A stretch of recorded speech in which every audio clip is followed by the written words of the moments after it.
Wow.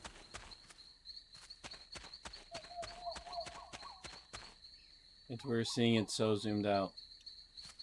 Now I'm playing it at my screen native resolution.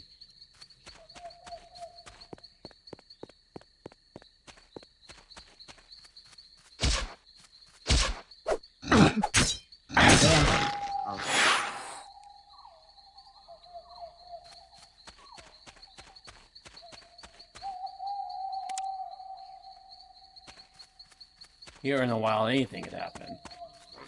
Oh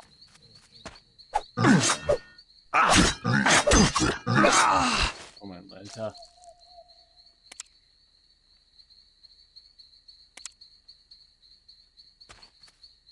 I might invest in traps soon.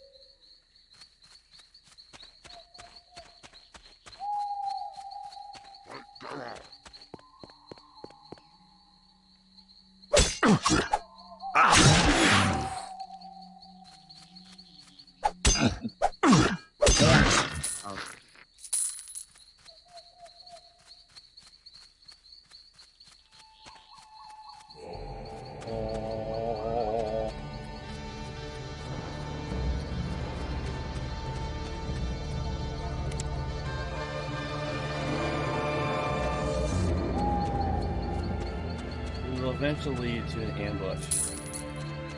I know this much.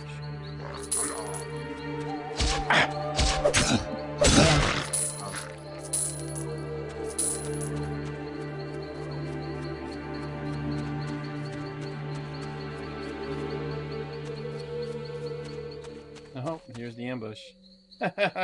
Warwick Zikul, fool human fell for our trick. Kill the pigskin!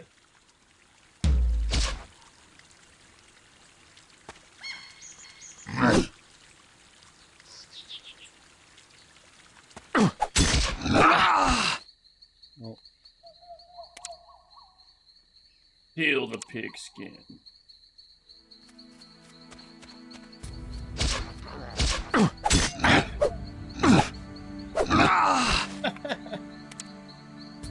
Oh god. Yeah, so I could tell a little bit of pickup and resolution. I don't have enough magical energy to do that. Actually going to save. Figure, and actually I like a tad bit more zoomed in. Guess my nostalgia brain is like, make it more zoomed in, please. Configure. Alright, and then that's the highest to do it. On direct 3D.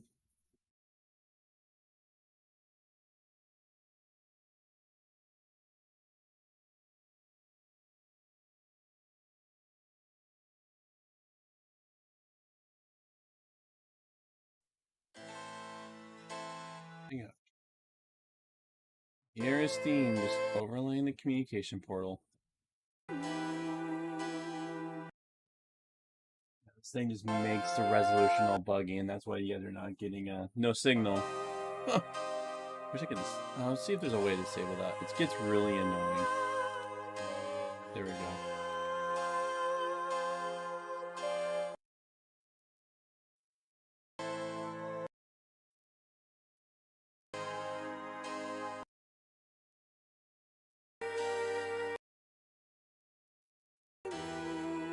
I don't know about you guys.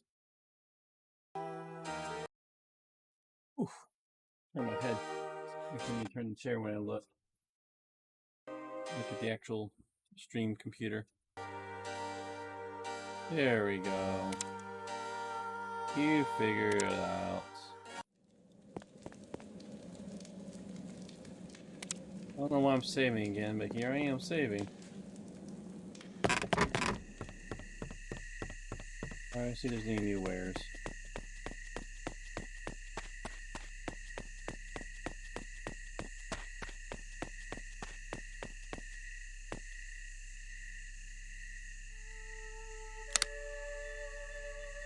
I wonder if I could do like 1440p, slightly lower than 1080. Try that. First, do you have anything worth my time? Looks to be nah. Nay, I say. But I have something. I remember picking up a dagger. Here you are.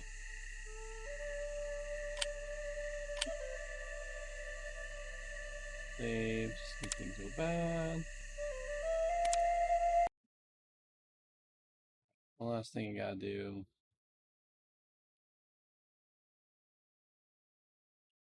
Curious. These, oh, there we go, 1440. Let's try that. You don't need to use alphabets.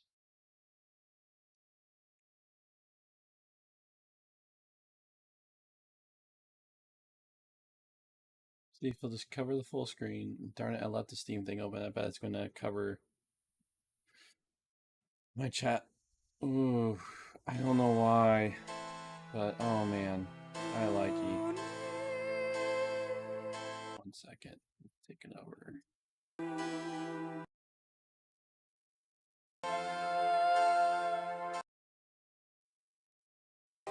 I just like to have it take the full breadth of my screen. I don't know why. The black bars on the side, I just are bothering me.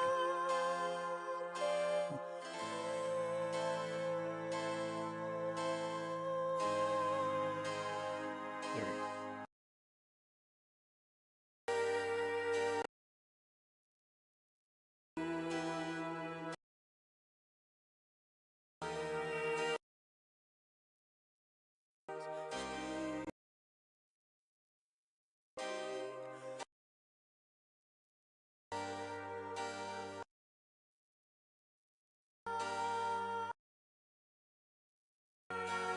Waiting for this. There we go.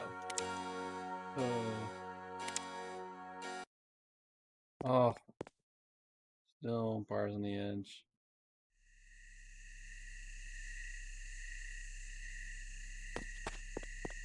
I mean, I like that. Oh man, I don't know why I really like it. Funny. It's funny that I will, but I'll take it. Okay, I sold them the stuff. Sold them the goods. So, step a bit again.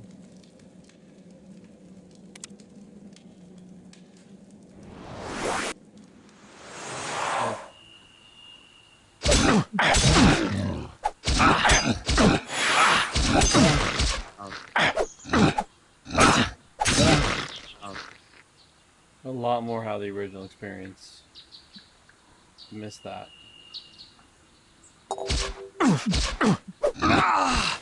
Oh. Be a lot more careful.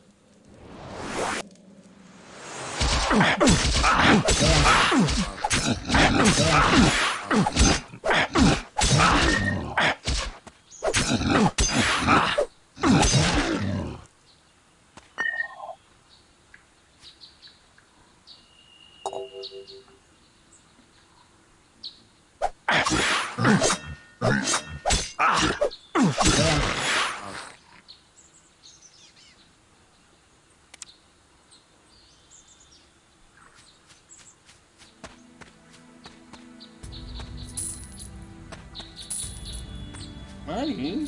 Yay.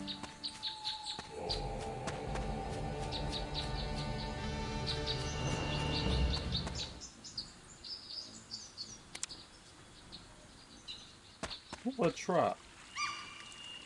Warwick Zikul, fool human fell for our trick. Kill the pigskin!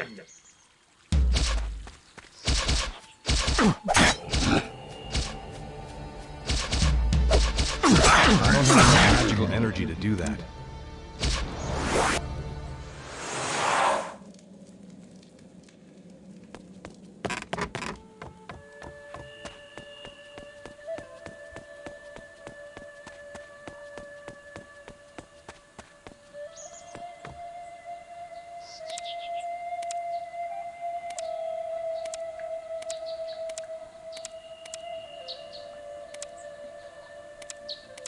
Is that always turn off? Nope, nope, nope. Nope.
Hmm.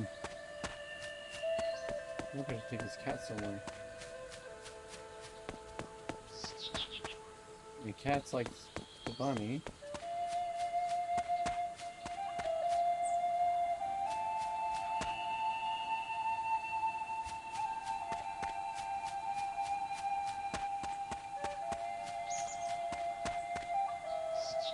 I think I like it at 1080 though.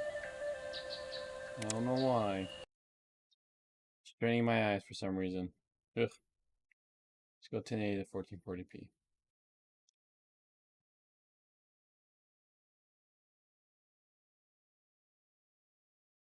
Close you. I mean, 1200. There we go.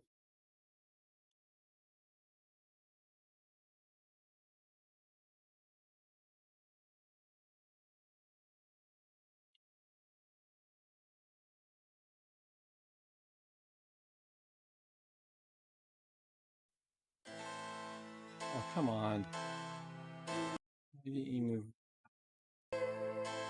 Maybe we shouldn't get placed all the way into 90 screen. Oh!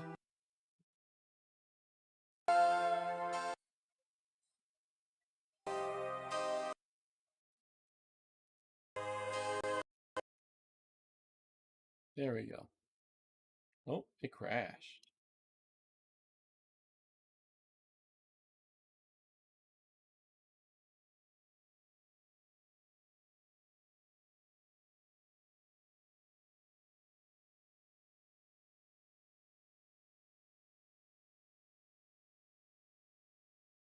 I wonder if... There we go.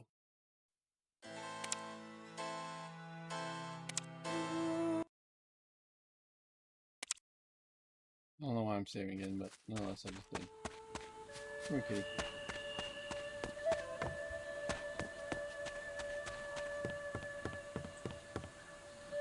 Nothing here. They kept following me outside?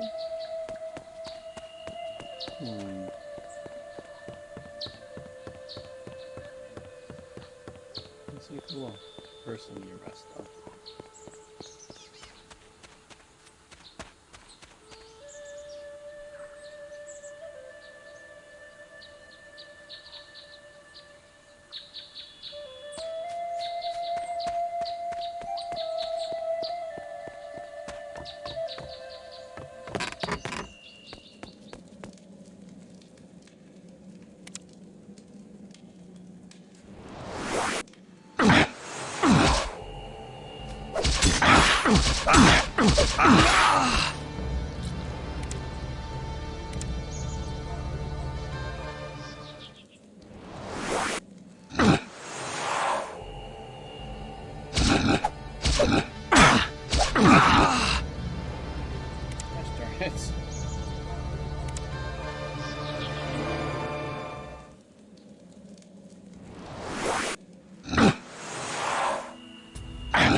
Alright, we'll just run down. I'll take the kitty with me. The kitty will follow me outside.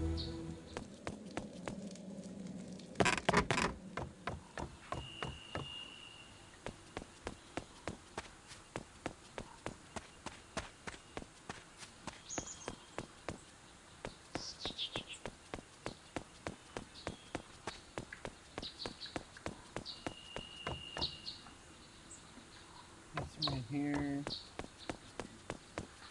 Huh.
Stubbornness.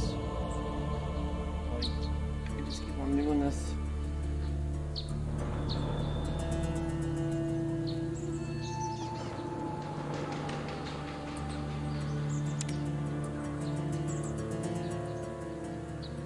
Brilliant! Keep going stubbornly.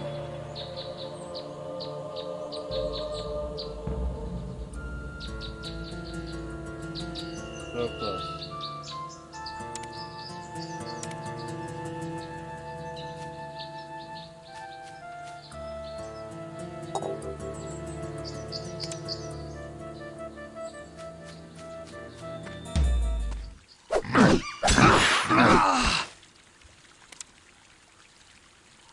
I can't take him. It's gotta be really on top of my healing.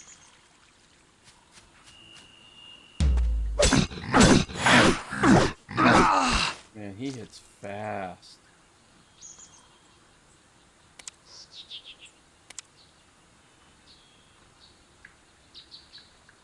He another kill me.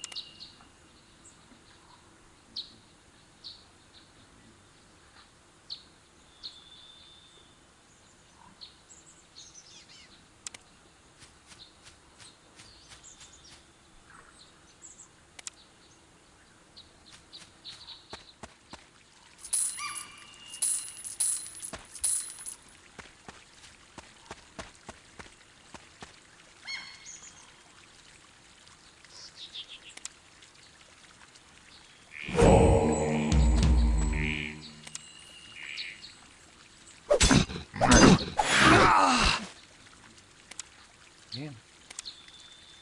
This hits like a freight train.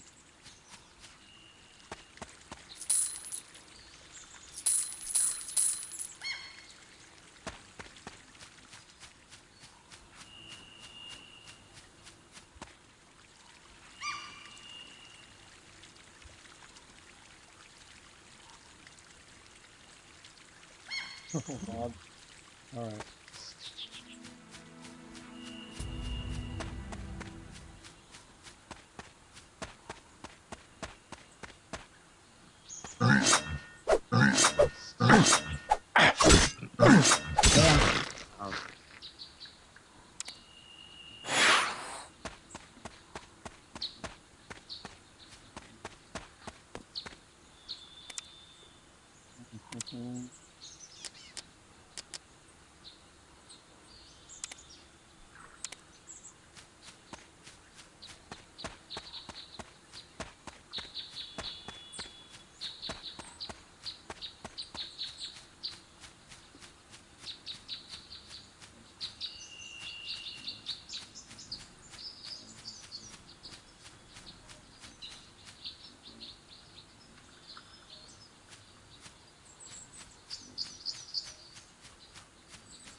Getting a little more money, that means he has different loot.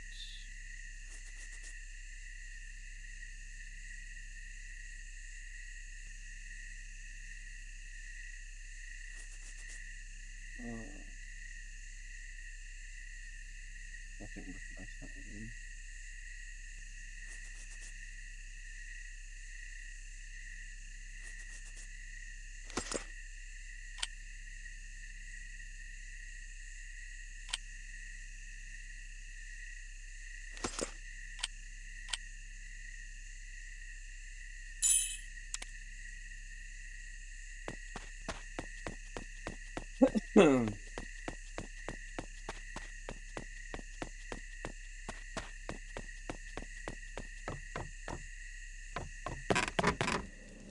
That's his vitality, not constitution. Yeah.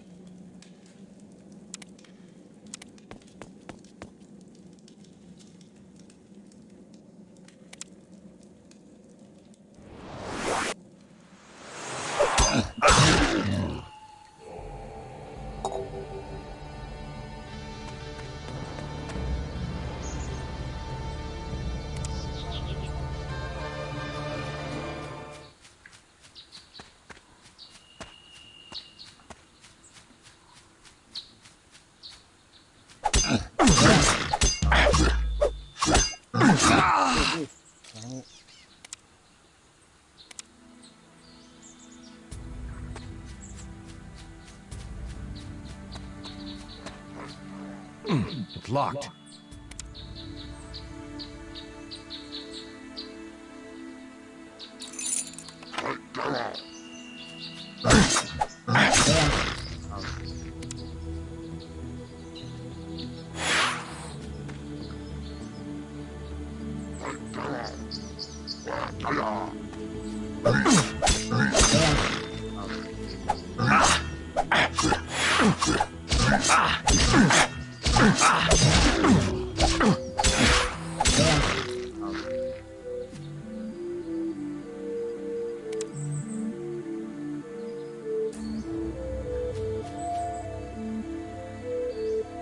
I can't use that.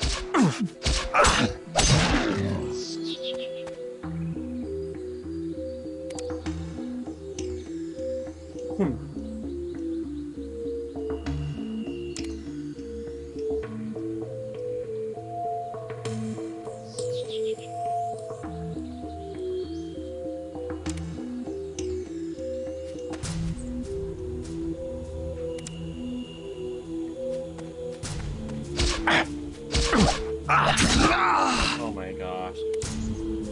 Looked over. Should have looked over.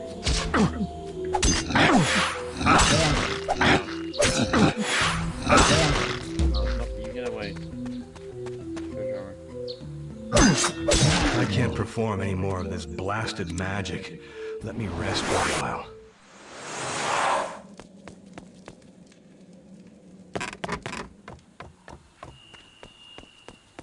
Aww. You guys only ever carry healing stuff. Yep. Aww. Can you get rid of them? Where are you?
Yeah! A bloody human in our camp! Stand back, lads! I'll kill it myself!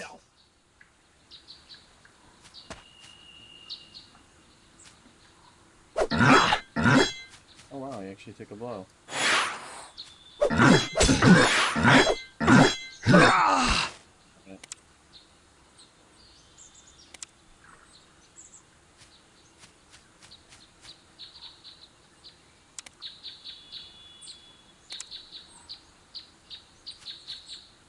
Yeah!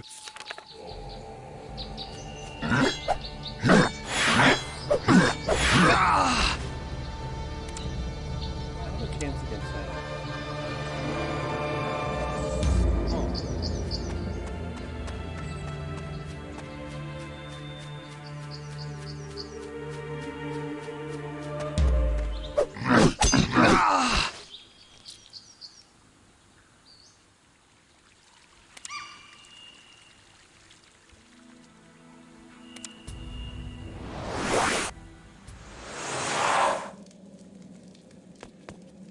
Okay.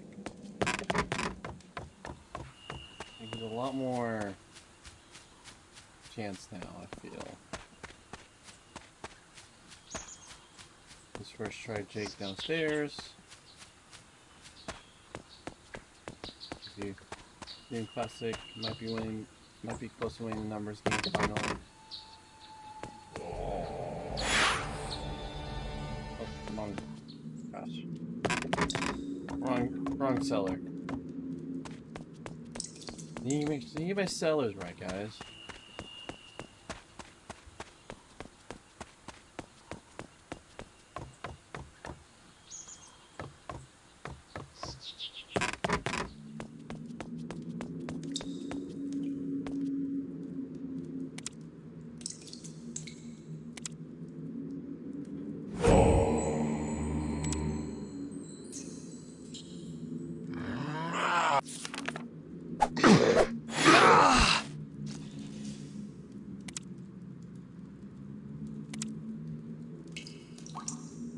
Watch it all.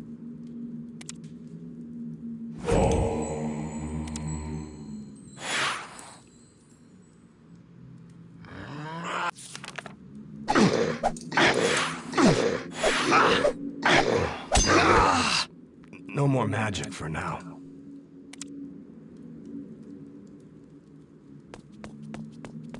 You know, not to do cheap traps. I'm trying not to do traps. Trying not to do traps and trying not to do burn them with magic. Let's try going down here for a bit.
Still really not bad color.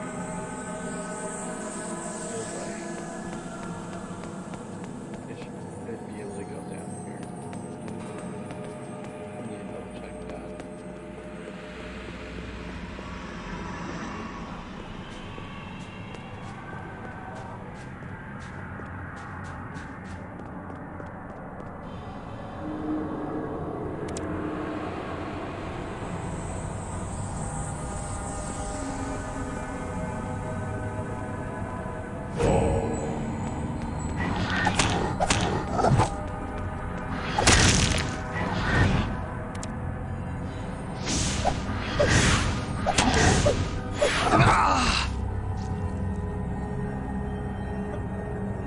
The bloody rib just stays.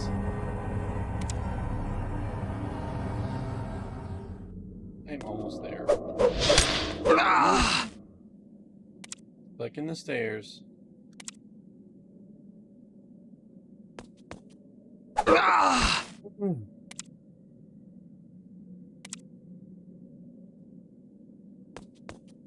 Nope, nope, nope, nope, nope, nope. There we go. Okay. Well, now I'll have to repeat.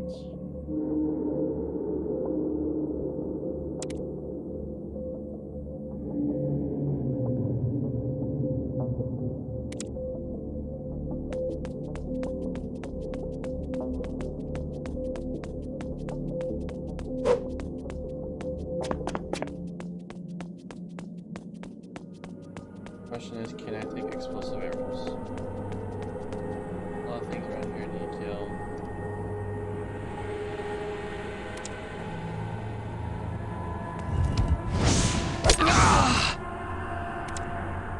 I can do it. It's rough.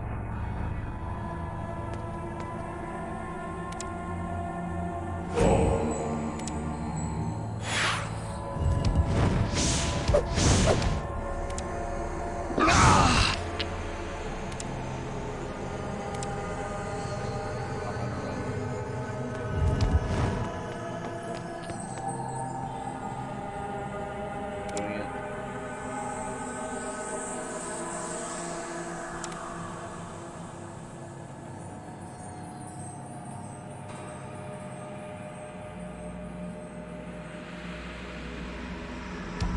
Nope, nope.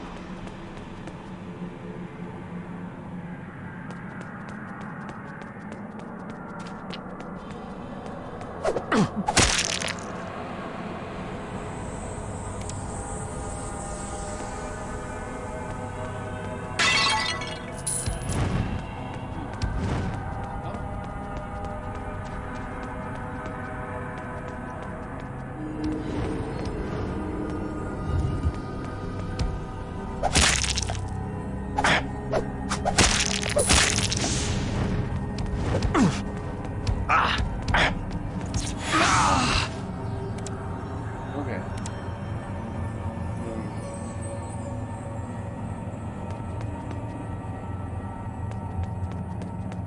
Where's the end of this one?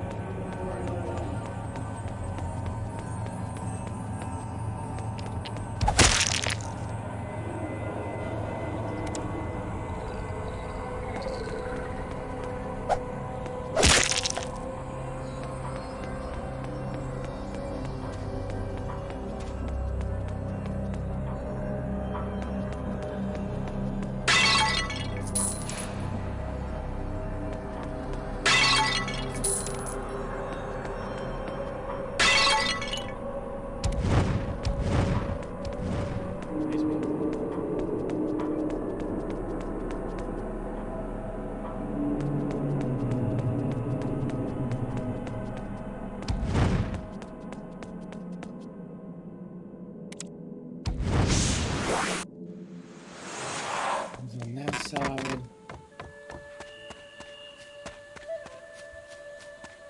As well. Pop off my rest. Up on the morrow too, you. Up in the morning?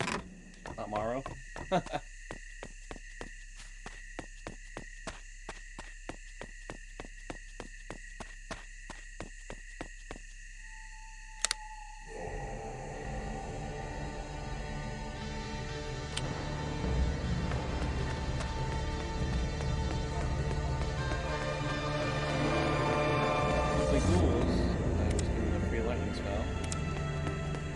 take care of those.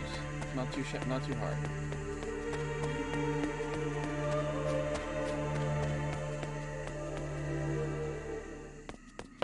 Yeah, mages is definitely the easy way to play this game.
That's when I will get chop each one down.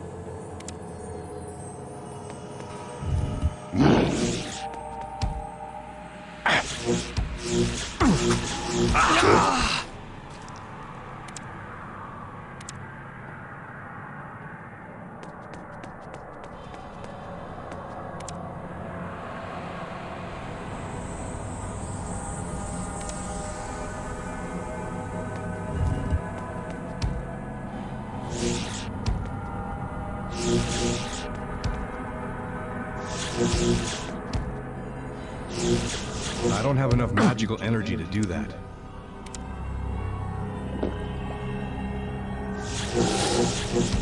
I can't perform any more of this blasted magic. Let me rest for a while. Ah!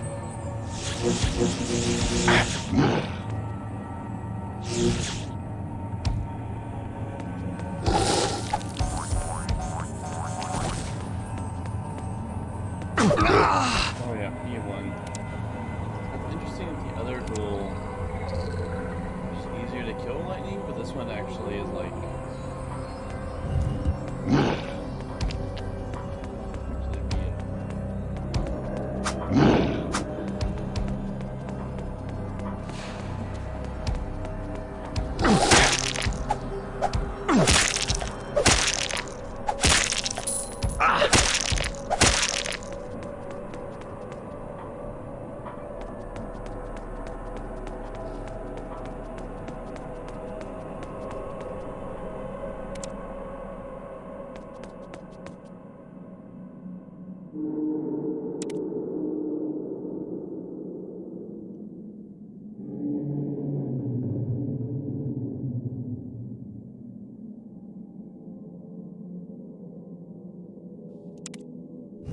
A passage leading down.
like a weaker...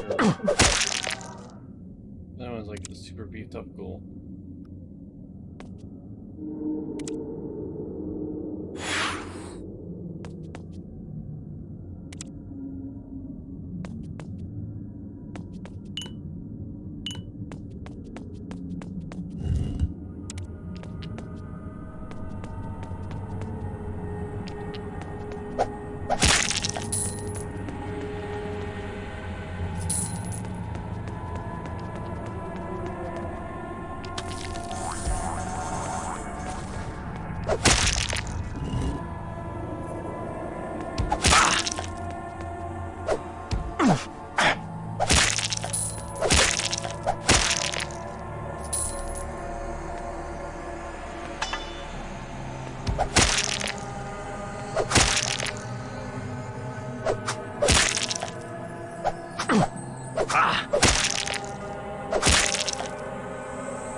Trap. I see. Okay. Sorry, I can't use that.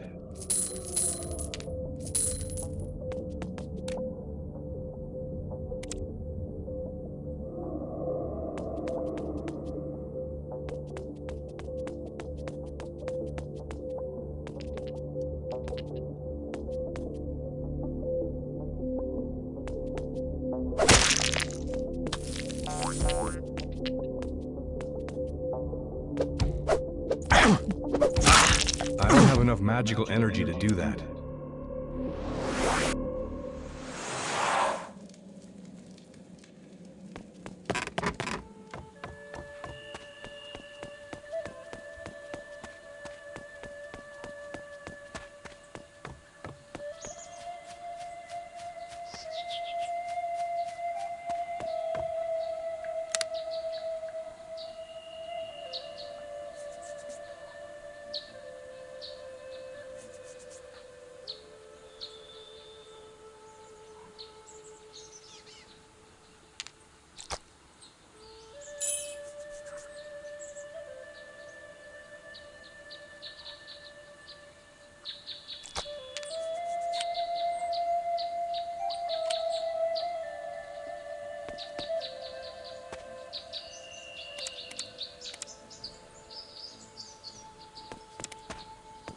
Like that, I'll become overburdened, so I'll be fine with that for now.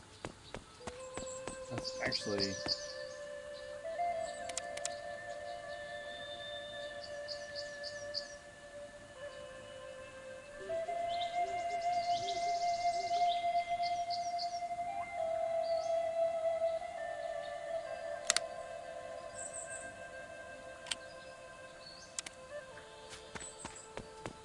I should get all the shadow that I can, so let me...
Good morning, you friend. Good, how are you? That's the Cody. Cody.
What's up? I got a fat milk father.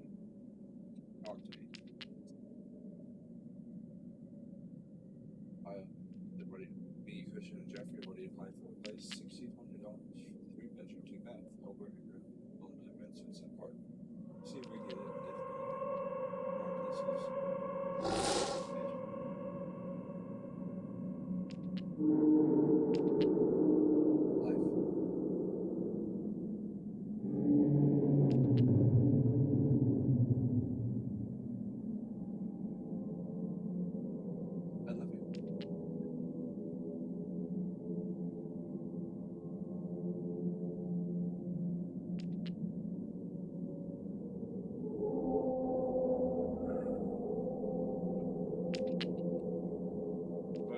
If everything's about life. You just move on. I'm good. Everything will be good.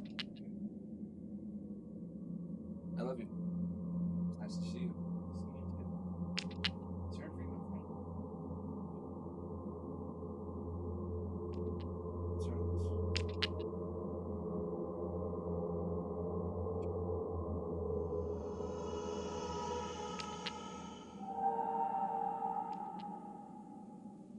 Am I back?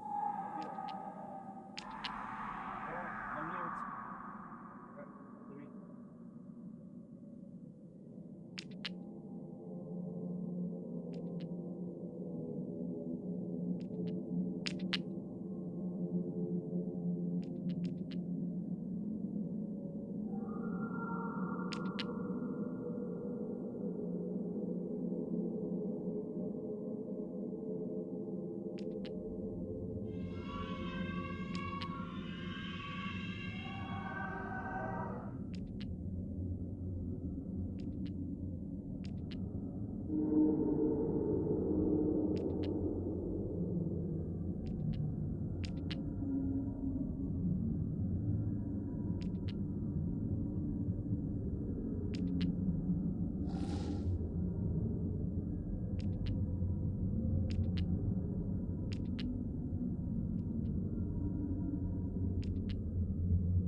Yeah, that was just my friend. You guys probably heard some of that.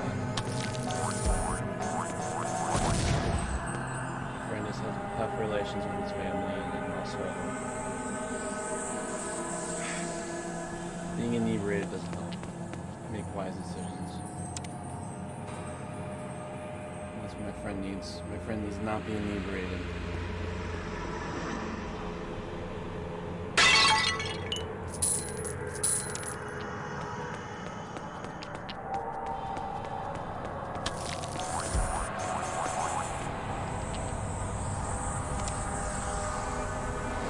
Let's see what loot I got.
Is it worth charming them? Is it worth using a $5,000 charm? I think so.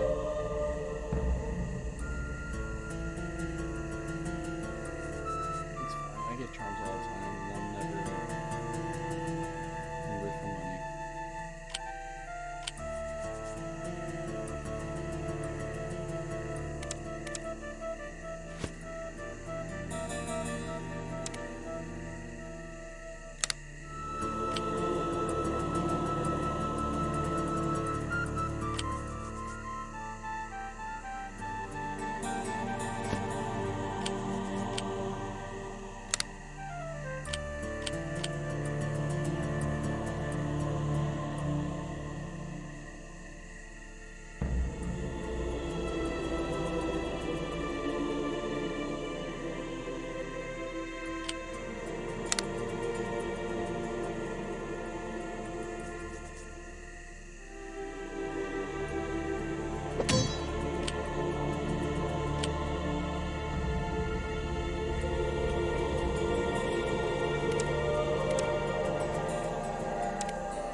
Ooh, hello, cat.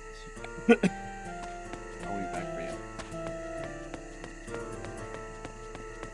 Because I have a theory if that's a cat that saved him, if I take it back to the dam we have done, it will unlock something.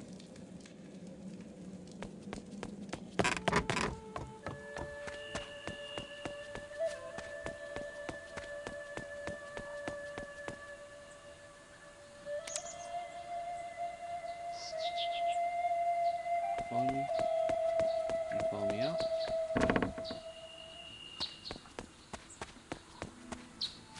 That will not repeat. Follow me out. Okay.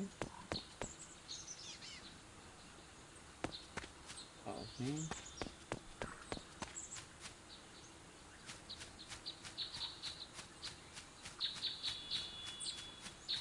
Okay, what does he do with... Does the cat go indoors? Cat goes indoors.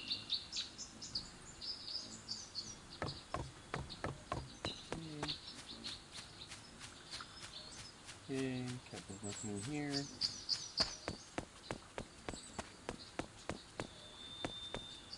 That's the following me.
Happen if I let him grab it.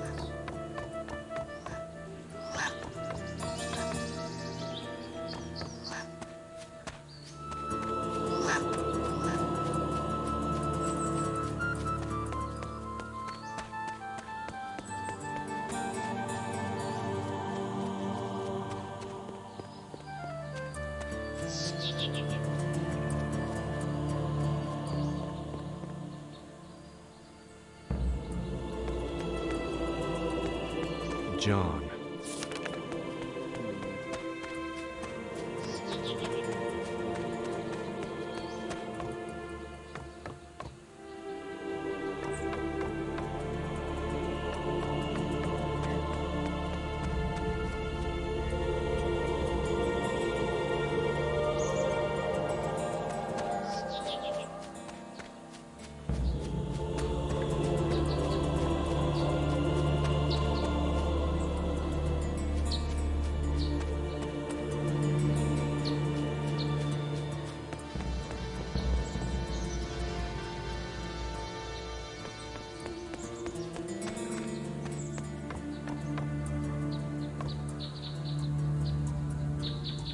That's all.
Hey, look, it stands to reason you can't eat because you don't have a stomach. Aha, so how can we speak? We don't have no vocal cords either. Answer that, Mr. Clever. Yeah, you're right, you know.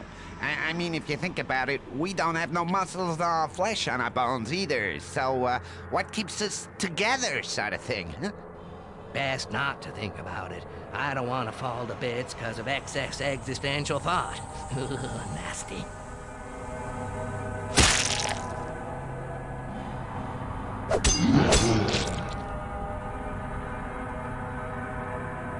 Always a classic. Anyone who has played this game loves that part.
The door's locked.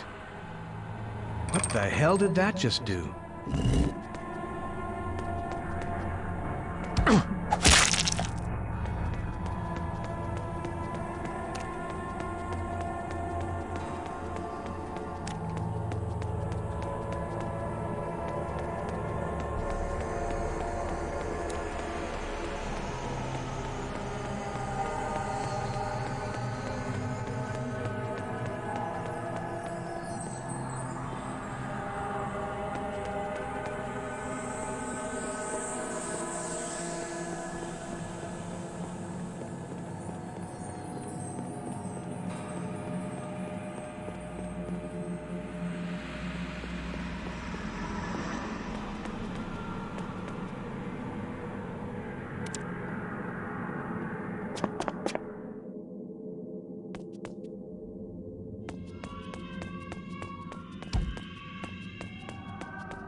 Two of them.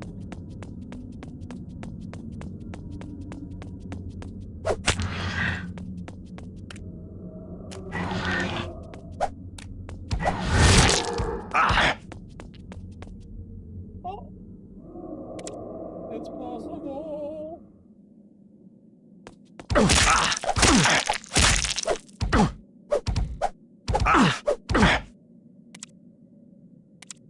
On hard. Okay. Nope, nope.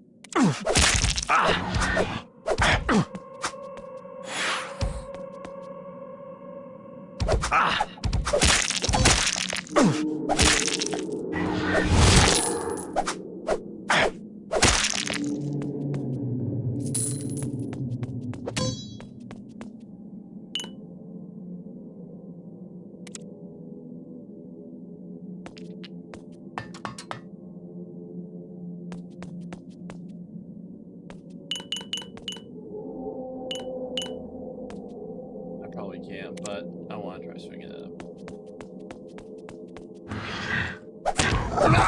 That's what I thought was going to happen. He's a super.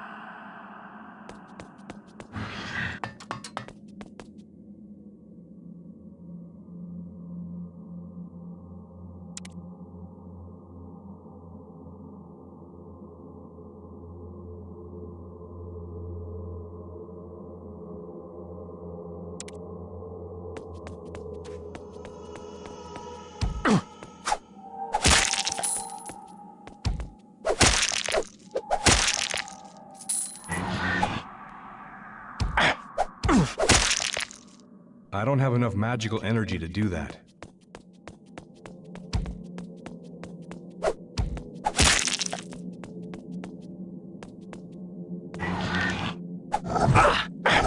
I can't perform any more of this blasted magic. Let me rest for a while.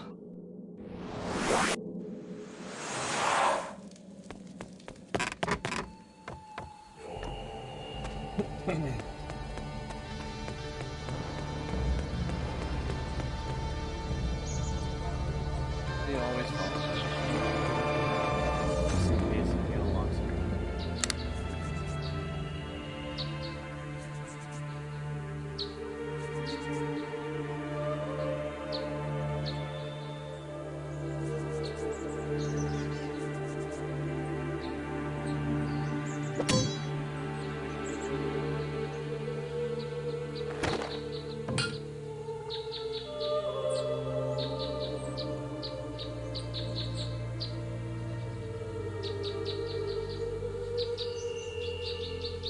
Facing the holes yet that I can't open.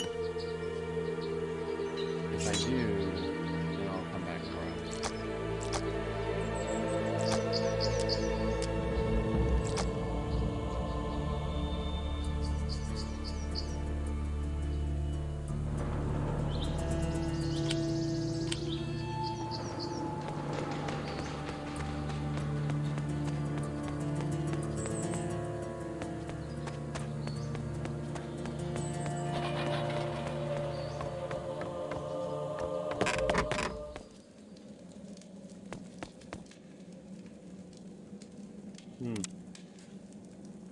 Always clicking the button.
Ah, locked.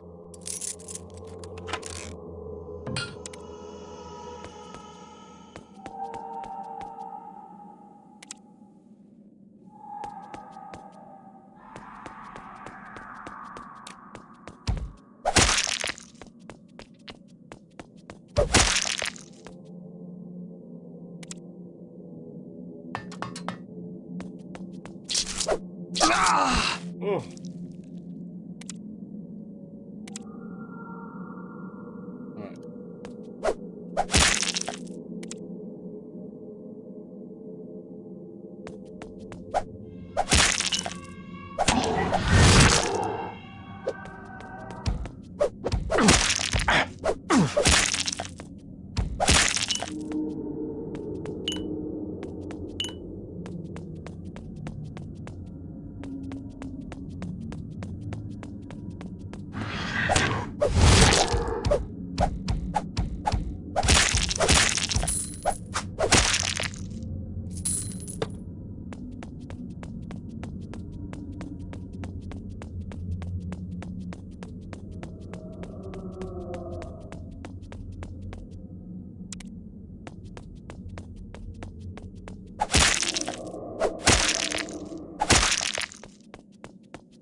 Alright. It is just money and rubies. That big of a deal.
My head hurts.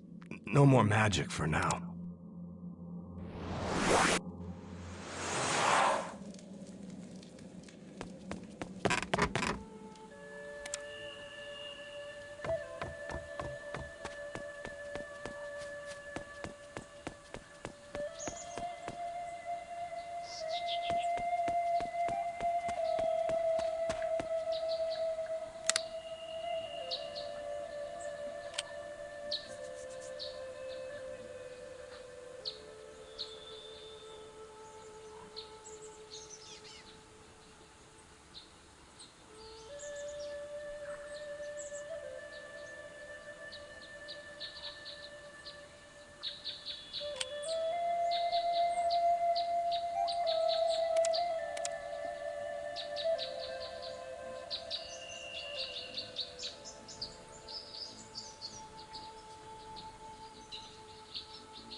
Huh.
Huh.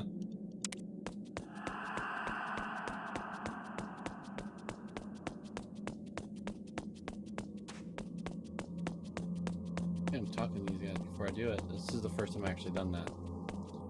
Ooh, being adult.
Do this.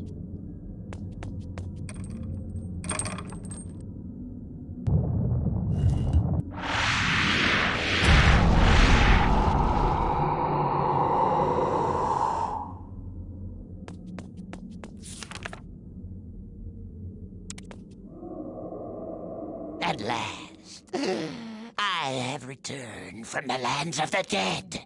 I have become immortal. Our master has returned. Finally, you are with us once again. Oh, my sweet minions. I knew you could bring me back.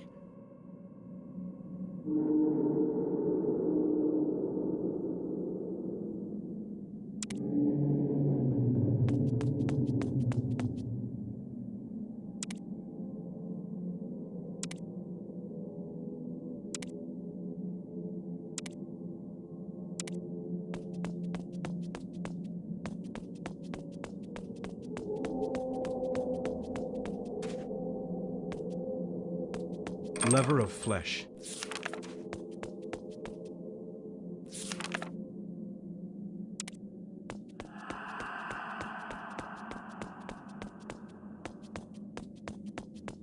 Lever of rejuvenation.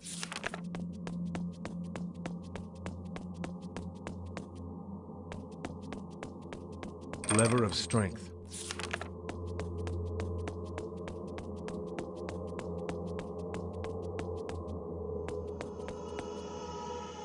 Lever of life.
No, this cannot be. Who has killed our brethren?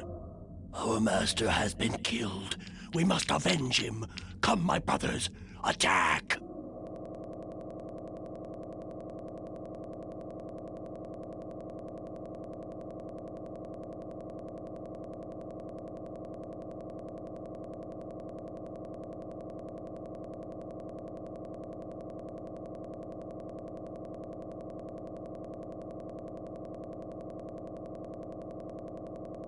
I saw I was going to crash.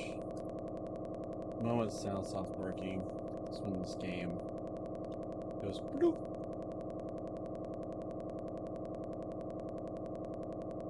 Now do this.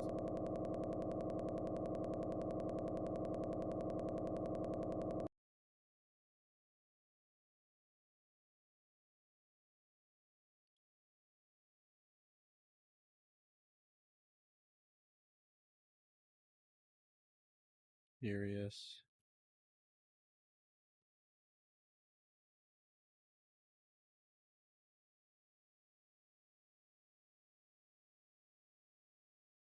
Nope. Oh my gosh.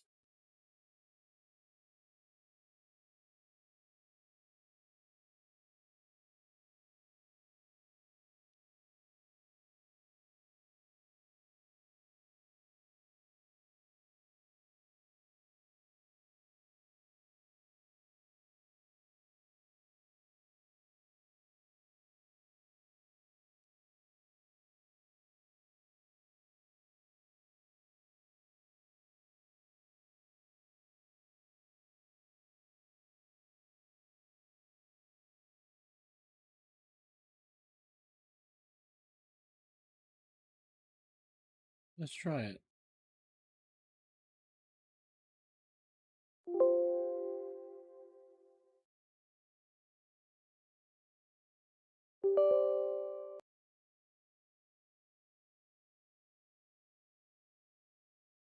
Oh, darn it. Cancel.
Actually, let's try it.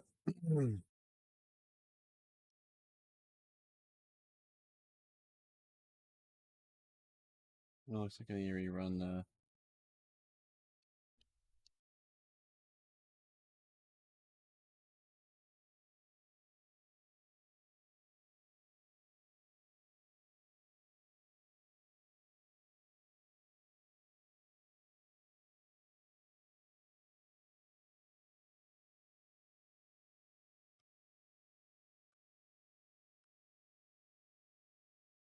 Nope.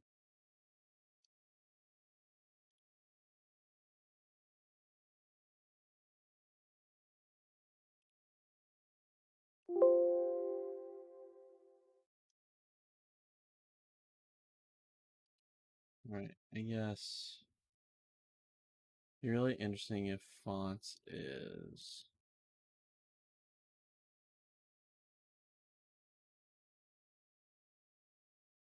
Thought that could be an easy fix, but it's not. Anyway.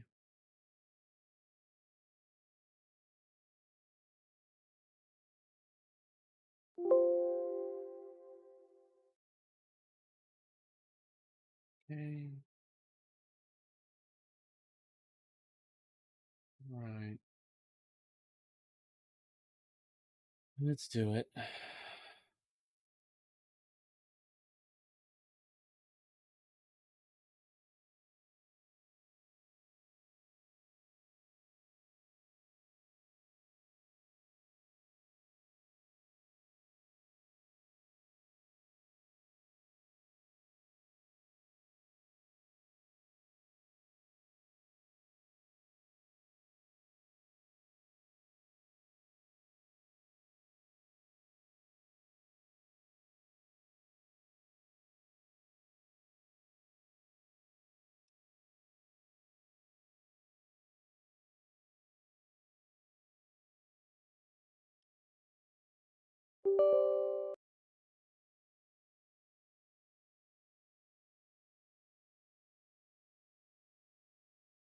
There's a lie.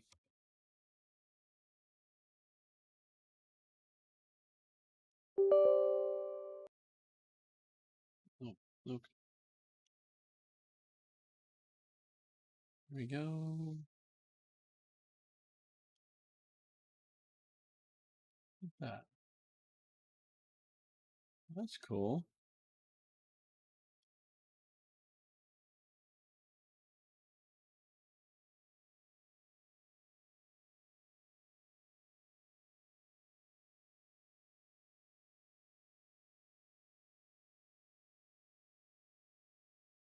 What is there to read here?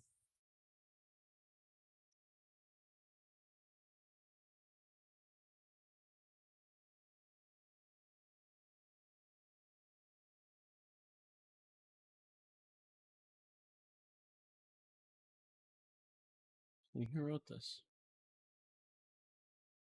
Right.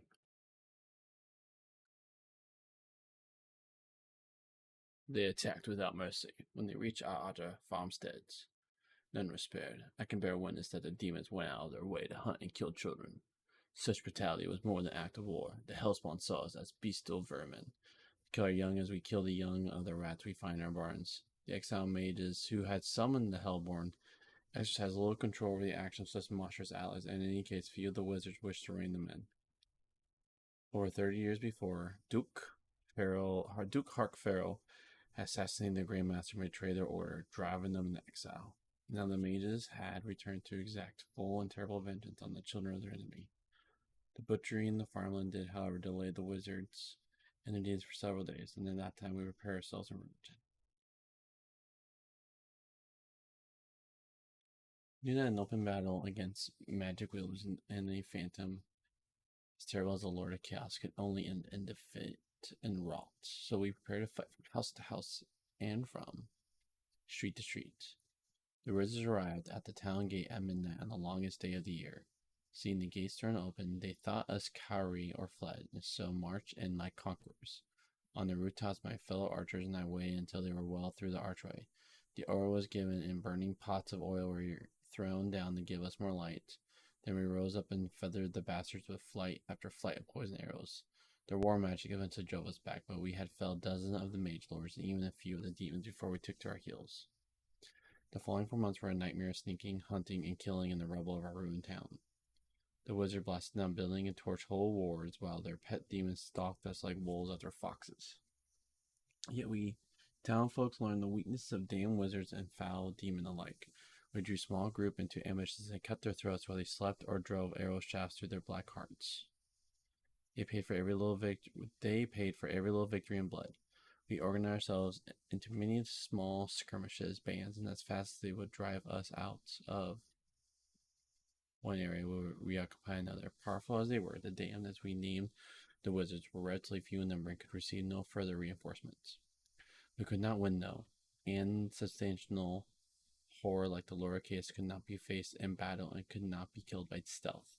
Wherever his ghostly apparition appeared in the battle, we would flee away at once. But he always directed his minions to our escape routes and hit hiding places. Little by little, inch by inch, we were being beaten. After the 4th month of the war, we had to abandon Riverton. The mother and Trent had long since taken to the forest, and we survived fighters withdrew to Stormfist Castle.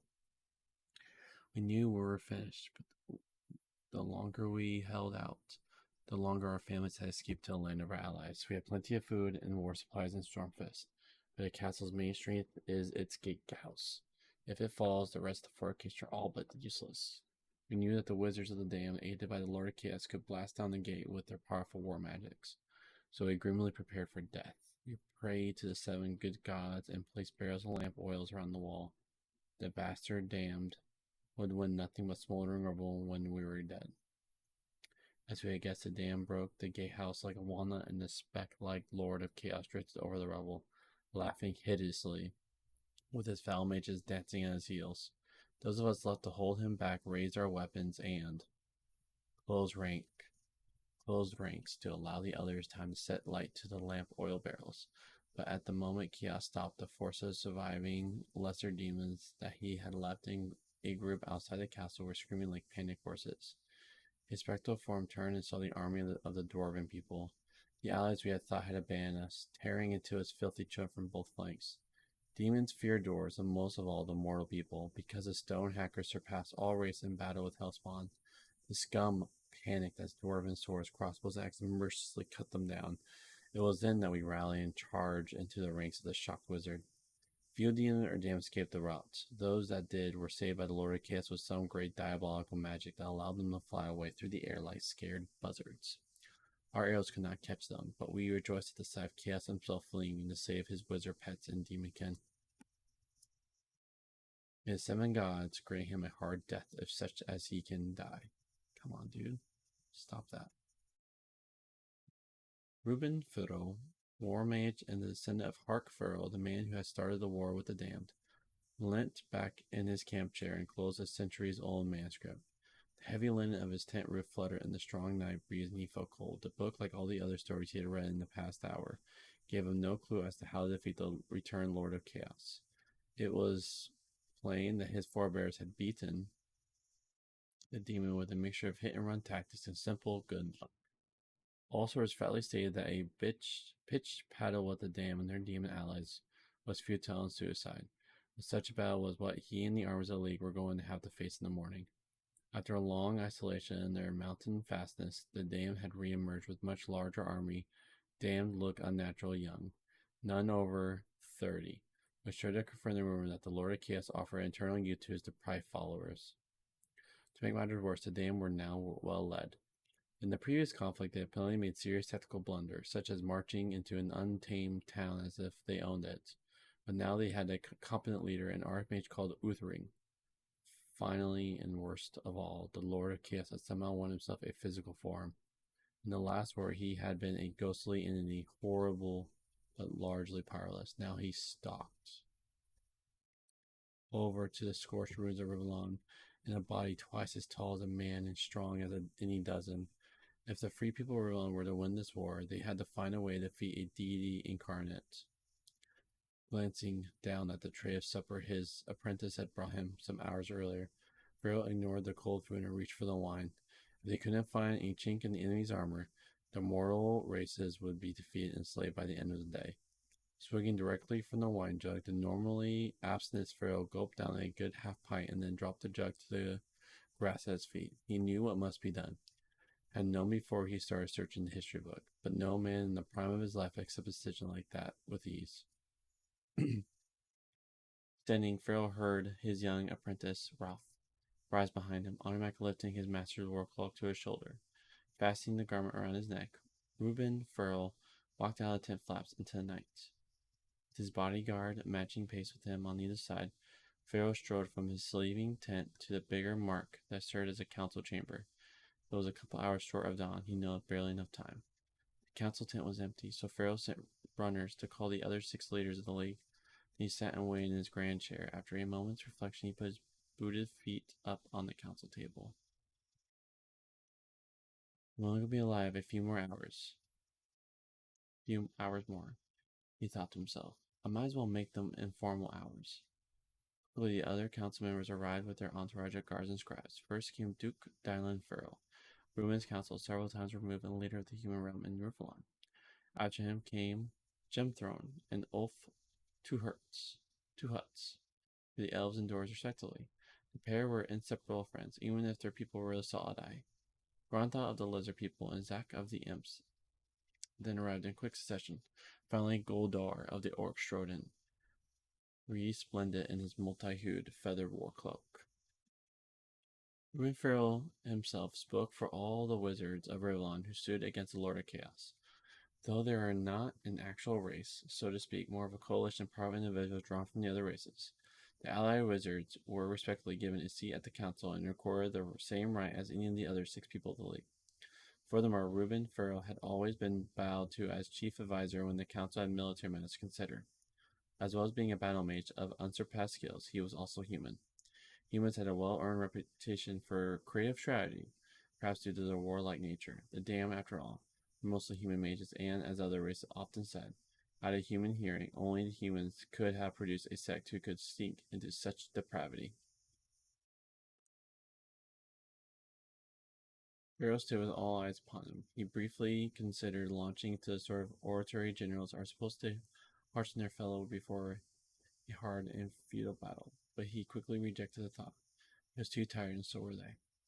The last 6 months of savage fighting had burned all romanticism from the leaders of the League of Seven, even Goldar the Oak, renowned comic poet, although a little saccharine for Farrell's tastes, was sullen and despondent.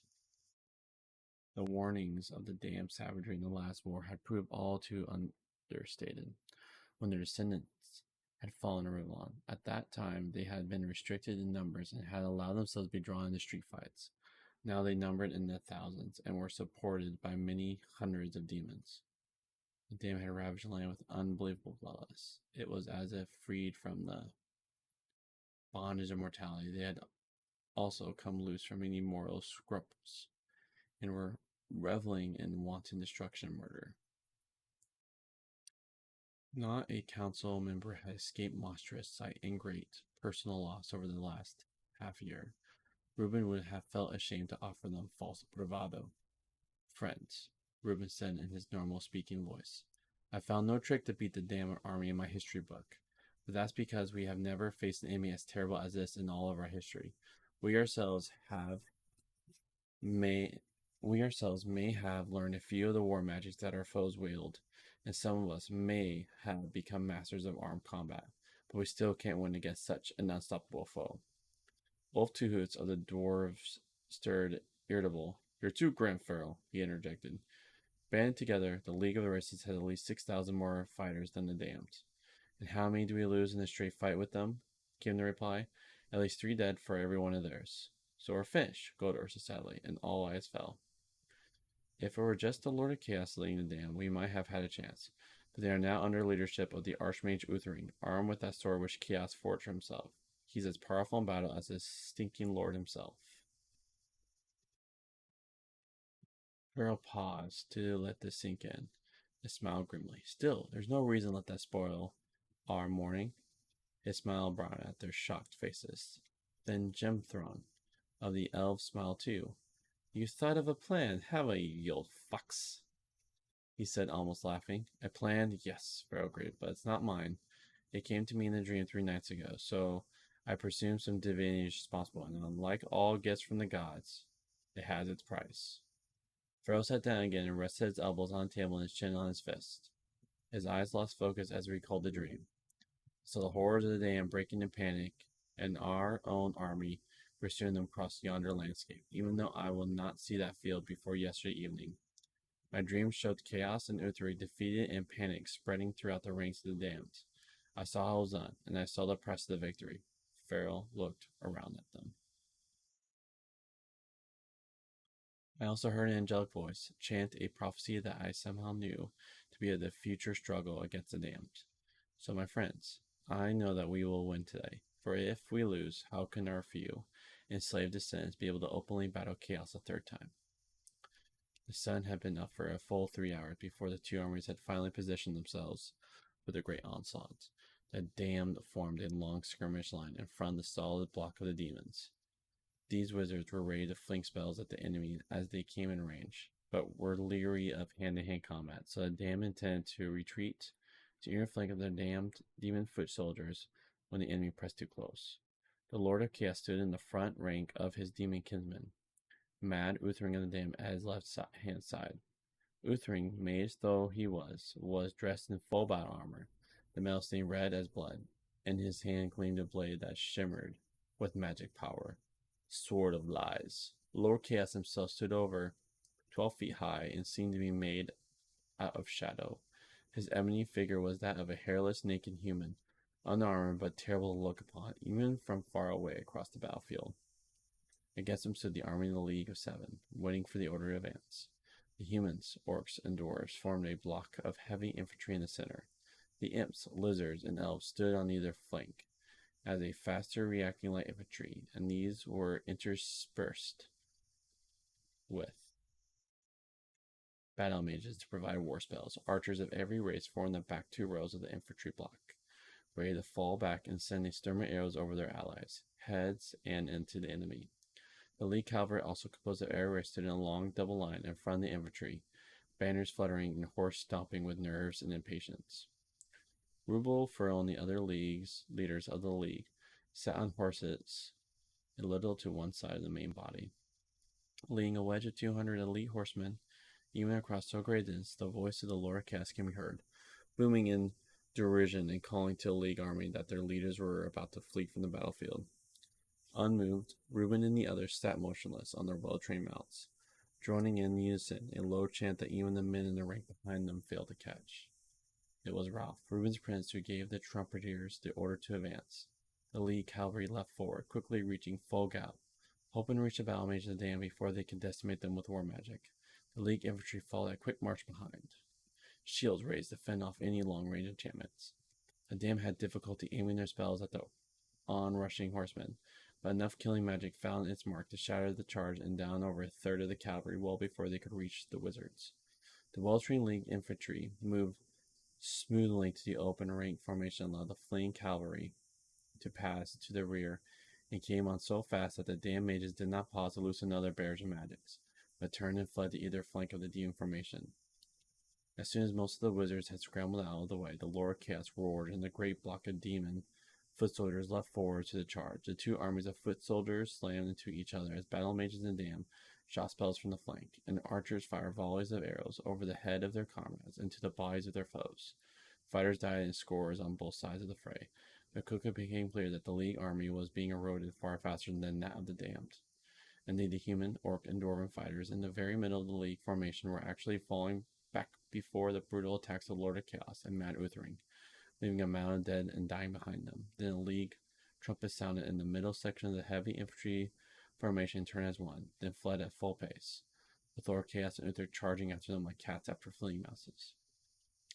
At that moment, the trap closed. The elite warriors that had been holding back on either flank of the fleeing formation closed in behind the trumpet leaders of the damned and held back the demons that sought to follow their masters. The retreating troopers were now seen to be making an orderly withdrawal rather than a rout. An open formation allowed the League leaders and their wedge of 200 cavalry to thunder past them. Chaos roared with delight as he saw and thought he understood the desperate blow. He knew that even fighters as powerful as these would stand little chance against him in Uthering, and his demons would soon break the thin line that separated them from their masters. At the moat, Ralph, Pharaoh's apprentice, Doph, the powerful invisible spell that had distinguished him thus far, drew his bow and drove an arrow almost point blank in Uthering's left eye. So fierce was the flight that the arrowhead burst through the back of the mage's helmet. Chaos would have leaped to avenge his unnatural, screaming ally if the leaders of the League had not been almost upon him. As the 200 horsemen thundered past to aid in holding back the advancing demons, Goldar and Uf Tuhuts drove lances into Chaos' chest. They simply snapped the shafts and, apparently unhurt, reached out and caught the pair by their throats. The twins' crack of snapping necks was echoed by the crunch of Gemthor the elf's war axe hammering into Chaos' skull. Without pausing to remove the axe, the evil deity caught the elf's armor and ripped it out of its socket. Zax of the Imps died next, a black finger driven into his forehead like a dagger into a melon. Leaping from his saddle, Duke Dylan Pharaoh actually tried to wrestle Lord Chaos with bare hands, and was crushed like an insect. Rontha of the Lizard Folk fell at the same instant, eviscerated with a raking kick. She fell next to the pale, bloodless corpse of Gemthorn, and dying, none of the race leaders had uttered a sound, not even a cry of pain. The last, only Reuben Pharaoh, unmanned, Demon King pulled Gemthor's axe from his head and adopted a defensive stance. Then, unexpectedly, Pharaoh simply dropped his guard and swung down off his skittering horse as he stood towards Chaos. The battle mage began to laugh. A long, derisive laugh that was the last thing he ever did. The Lord of Chaos struck his open hand into the human's chest, then withdrew it, letting the blood slump to the ground. But as Pharaoh's blood splashed the earth to join that of his 6 friends, a ball of lightning erupted from the ground, engulfing the Lord of Chaos and those demons of his bodyguard that had only just fought their way to him. The sacrificial spell that the League leaders had wrought tore Chaos up into the air and, screaming with rage and pain, twisted him through 4 dimensions and catapulted him back to hell with the sound of a thunderclap. A little farther off, Ralph stood over the withering body of Uthering, still insanely and impossibly alive. Holding Uthering's sword alive, the apprentice stepped closer and drove it point through the mage's neck. As Uthering finally died, Ralph held the cursed sword aloft. Ahead of him, the damned and their pet demons had broken into panic flight at the loss of both their leaders, and were being cut down by the victorious wizard, imps, elves, dwarves, lizards, orcs, and humans in the army of the League of 7 Races. In the League's army encampment, the camp followers cheered at the sight of the damned in full flight, and every able-bodied fighter hurried out to join the ruthless killing on the great sward. In Reuben Pharaoh's tent, a parchment lay on his reading desk. Knowing that death was upon him, he had left neither a last testament nor a final message to his followers. He had simply left the riddling words he had heard in a dream 3 days before his sacrifice. Adept Ralph, apprentice to Reuben Pharaoh and now following his master death in battle, the chief battle mage Aurora and designated spokesman for all the Wizard Rebellion, was going mad. He had played his part in the Battle of the Damned, driving a Yi arrow through the eye of Archmage Uthering, and then dispatching the bastard with his own sword. But it was there, at that very moment of triumph, that he had felt his psyche being undermined. Shouldn't pick up the cursed sword, dude.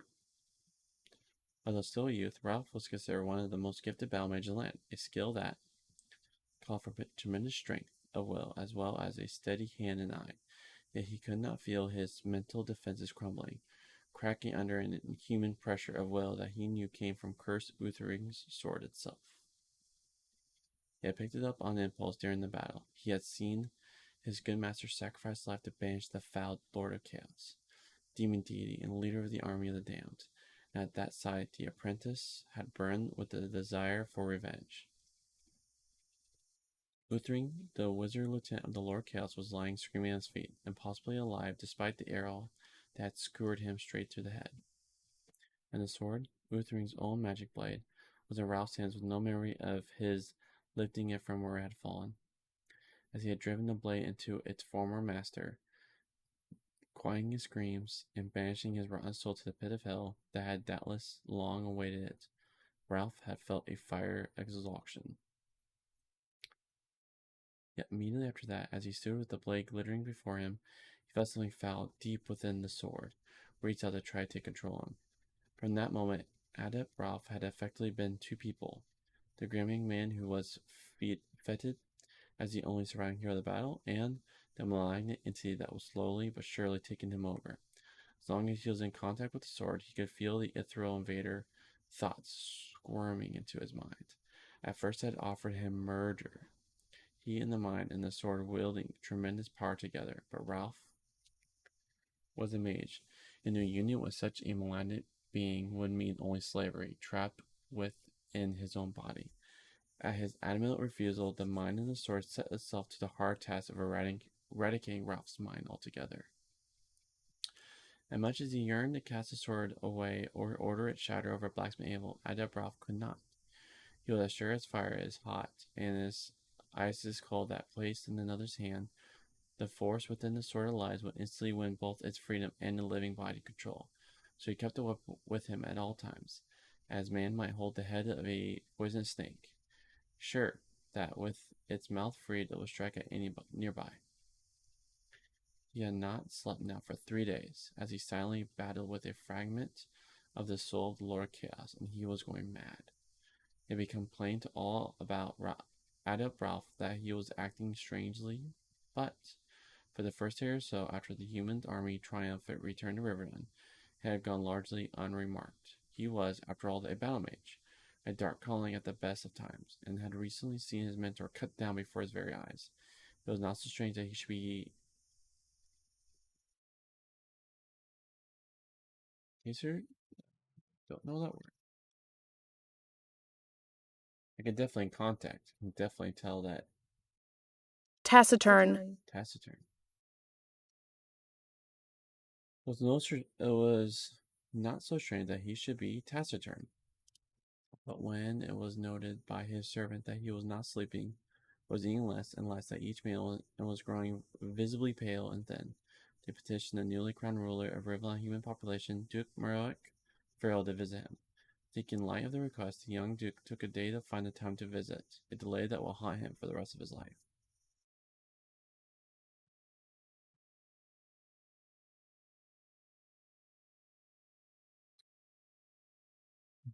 Ralph was sitting cross-legged on the floor of his chamber in Stormfist Castle, a position he had held now, almost unmoved for over a day and a night.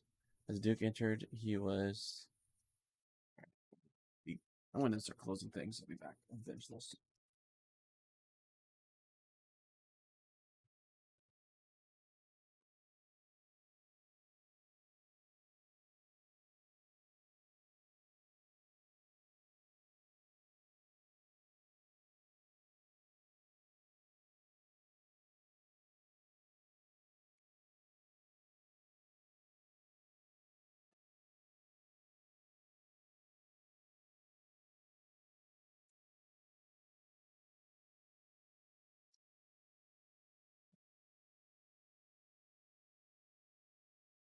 Ralph was sitting cross-legged on the floor of his chamber in Stormfist Castle, a position he had held now almost unmoving for over a day and a night.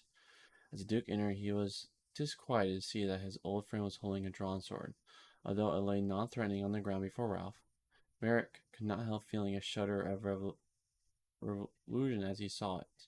The so-called sword of lies might have slain its evil master, but it had also done an unspeakable thing in Uther's hand before Ralph had used it on the Archmage's own neck.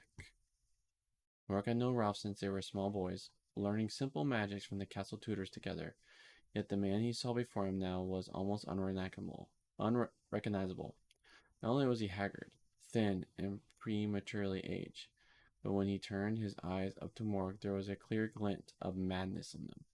They were as uncomprehending as the eyes of a feral dog. Nevertheless, Morik spoke respectfully to the seated wizard. as befitted the leaders of the two of the 7 greater races of Rivlon.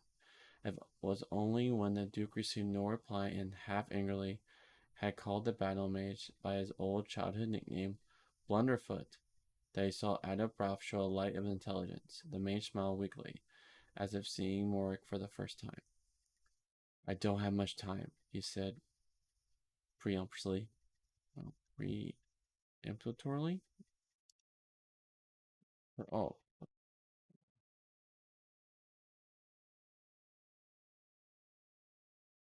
Peremptory. peremptory. I don't have much time, he said peremptorily. Peremptorily, in a voice hoarse with pain. Lord Chaos was not fully banished. He let part of his soul in Uther's sword. Now he's trying to steal my body. If it succeeds, Chaos will walk the land again. Take me to the place your father said we were never to go again. Bucktooth, please, my friend, as quick as may be. I can't hang on much longer. Morik blinked in surprise, but the agonized urgency in Rob's voice moved him swiftly to action. Without pausing to call servants to help him, the Duke helped Rob to his feet and led him out to the corridor. Followed by a few bewildered bodyguards and servants, the pair made their way to a small spiral staircase, and from there down into the bowels of the castle. All the way Ralph dragged the Sword of Lies at the end of a limp arm, its tip scraping over the flagstone. At what must have been the deepest level of the castle's dungeon, the stairwell ended in a rough chamber used in summer to cold store meat, but now empty. Duke stopped, and careless of his watching ligaments, pressed a secret spot on the curved wall and entered the hidden door that opened at his side. Before them was the ancient treasure store of Stormfist Castle. They passed through a series of rooms, some piles with treasure and protected by cunning devices, before they came to the heart of the complex. Built by wizards ages past, its walls were designed to withstand the mightiest magics, and the iron nooks door that was its only interest could have held against a battering ram swung by 100 trolls. In their childhood, Morik and Ralph had used the empty treasure chamber as a secret hideout. That is, they had used it until Duke Dylan Farrell, Morik's father, had beaten them both soundly when he caught them playing in there. If the door had swung shut, he had said, it would automatically lock. The boys would have starved to death in the sealed chamber. Duke Dylan had scolded, and nobody outside could have done a thing to save them because none would have known that they were in there. Now facing the propped open doorway of the magic crypt, Adabroth suddenly pushed himself away from Morik's supporting shoulder and staggered forward. Passing through the doorway, he turned and gestured his friend back with the evilly glitter sword. I can't hold on much longer. The creature in the sword almost has me. In a moment, I'll stop fighting it, and from that instant, I shall be dead in all but body. You'll know what to do then. Goodbye, Bucktooth. Ralph smiled again, the tired smile of a man who is relieved of a great burden. Then his head fell forward into his chest. In the next instant, before Morik could move to him, Adabroth's head raised up again. With his eyes still closed, he spoke 3 words in a voice like bubbling tar. I am free. His eyes opened on the last word, and they were black and cold at the spaces between the stars. Duke Moore had heard that voice before, bellowing across the battlefield less than a week since. It was the voice of the demon god, the Lord of Chaos. Without pausing an instant, Morg pivoted and kicked away the heavy stone that held the door open. Ignoring the pain in his broken foot, he grabbed the heavy door and swung it shut. The soft click of the mechanism locking the portal was masked by the impact of the Sword of Lies. Soft click of the mechanism locking the portal was masked by the impact of the Sword of Lies, striking and rebounding from the impervious wood on the inside of the door. Warwick smiled grimly as a terrible roar seemed to shake the very rock around them. Ah, squeal all you like, demon, he snarled under his breath, but you can't get out. In that body, you still won't live long as on just air. After that, you can lurk in that damn sword till the stars fall and the land breaks open. He turned painfully away and raised his eyes to the ceiling. Farewell, old Blunderfoot. I might have known you saved the world single-handedly before you were done. Farewell.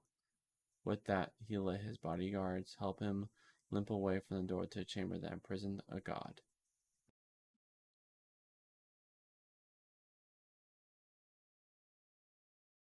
Okay. From the pen of Zenfar Bloodsworn, Chief Archivist, to the Black Circle and last living member of the Legion of the Damned. My children, I am dying. The blessing of eternal youth laid upon me by the Black Hand of the Lord of Chaos himself is at last failing me as it has already those few of my comrades who survived the war with the foul and tricky League of the Seven Races. I am not bitter. We failed Chaos at the last battle and let him be banished by a wicked and obtuse trick. That I have lived nearly 600 years since that terrible day is proof of the continuing benevolence of the Dark Lord, though he be now residing in hell. I believe that I have survived longer than my contemporaries, probably because I have more than one demon in my ancestry. Nonetheless, I have little doubt that my long survival is more directly due to the will of our lost master. As the last of the damned, and proud I am to carry that name, given though it may have been by our hated enemies, I feel it is my duty and my right to speak some sense to you bickering, backbiting, silk-weaving whelps of the new generation. You now call yourself the Black Ring, and have invented many fine ceremonies to glorify your insignificant doings, but none of you has felt, as I have, the joy of standing shoulder to shoulder with hellspawns, fighting the good fight. None of you has faced a phalanx of dwarves, charging like wolves. None of you has hurled war spells in open battle or labored over a hot branding iron for hours on end, marking prisoners to be sacrificed to a black-hearted lord. Well, I have, and much respect has earned me from you young fools. In my heyday, we the damned lived and breathed one purpose, to avenge the ancient wrongs done to our mighty order. Those mortal pipsqueaks dared question our research. They murdered our archwitch and drove us from Stormfist Castle like vagabonds. In the name of survival and vengeance, we were forced to make a pact with hell, and the Seven Races then had the gall to call us the damned because our only allies were demons. They too are fools. But do you know whom I despise even more than that? Rabble of semi-intellect subspecies festering in Rivlon. I despise you lot. Meekly content to be here in the mountains, dabbling in minor hate magics and petty storm gathering. You young fools don't know you're alive, whether your sense of purpose. Where is the spirit of cold, ruthless hate we of the damned were renowned for? Ha! Most of you have only committed half a dozen killings in your whole pointless lives, and most of those were the results of petty infighting within the Black Ring orders of yours. Heed my words, fools. You must all learn to direct your valuable destructive energies to a greater purpose.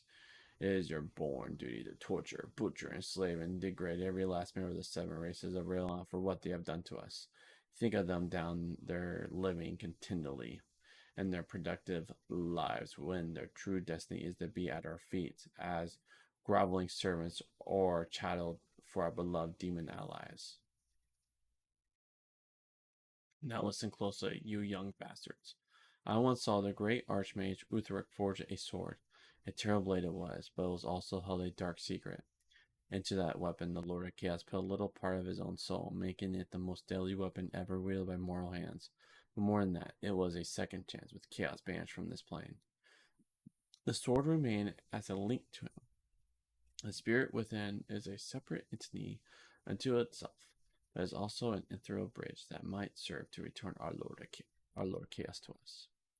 Alas, the Sword of Lies, as Uthring named it, was lost when that mighty mage was treacherously slain at the last battle of the damned. A human bat named Ralph slew that great man with his own blade. Why the sword did not immediately steal his soul and incarnate within his worthless body, I cannot say, but that mageling must have had a mind as strong as steel. The human took the sacred blade back to Stormfist Castle, and neither he nor the Sword of Lies ever left that thrice accursed keep again.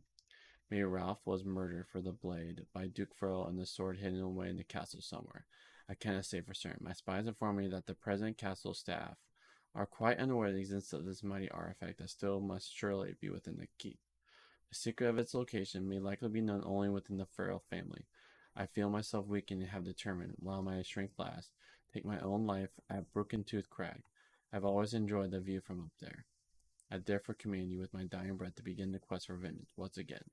So, discord, spread misery, and bring death to Rivlon. With the union of the races truly sundered, There may be enough disorder in the realm to allow the return of our Lord Chaos. Remember, too, that the seven races believe all the damned destroyed. Remember, too, that the seven races believe all the damned destroyed. And with my death, that will be truly so. Do you likely have no inkling that you youngsters of the Black Ring even exist? Use that ignorance as a cloak of shadows and infiltrate their petty lives. You must bend your wills and efforts to discover a way to reclaim the Sword of Lights, for it is the very key to hell itself. Now go forth, my children. Undermine, spy, murder, rob, and torture. Commit every evil act you can think of against our foes. Retake the Sword of Lights and open the gates of hell. That way, I will be able to return to congratulate you properly. I and all the dead Legion of the Damned. Yours in eternal darkness, Zenfar Blessborn. The end. Okay. That was a nice read. Yeah. Okay. Now my ADHD. So what was I doing?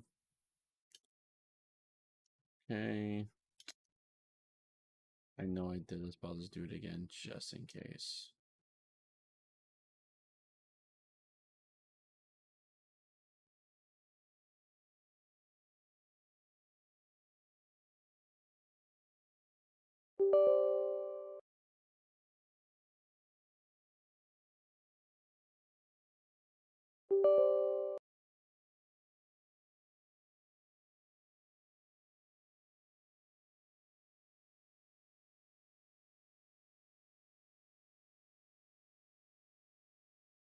That was fun.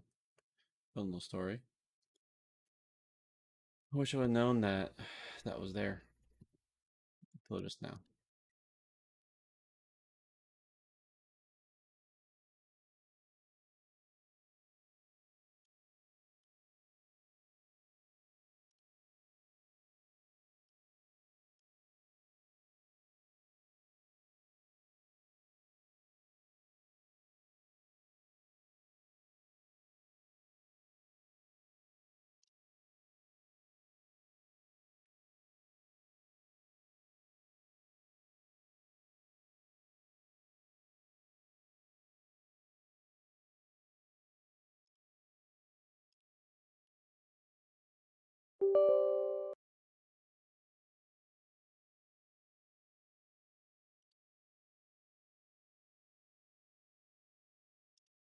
I'm going to first see if this will work.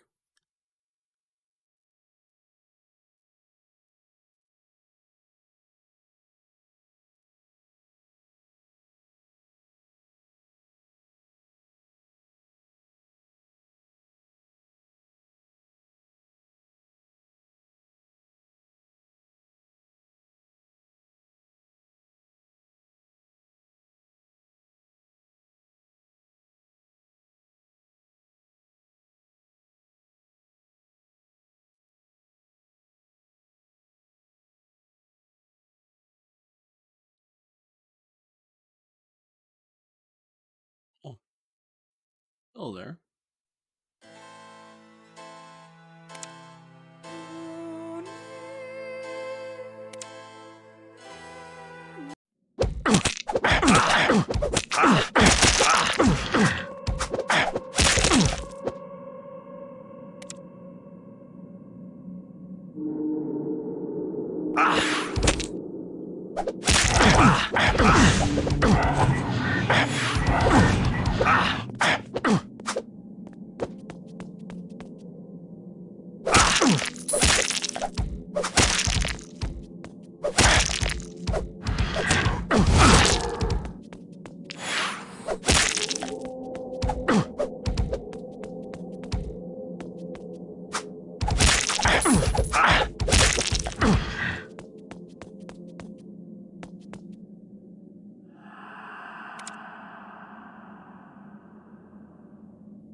Yeah, I don't.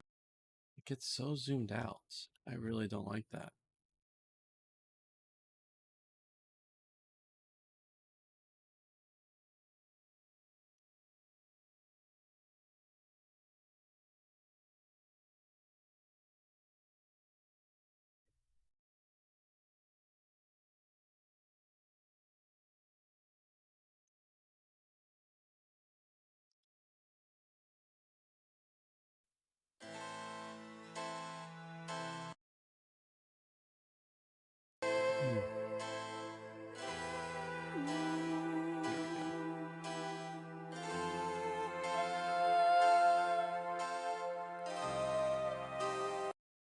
Like they close Steam every time because Steam just takes over.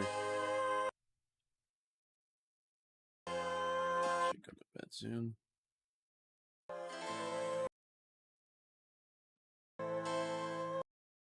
Hmm.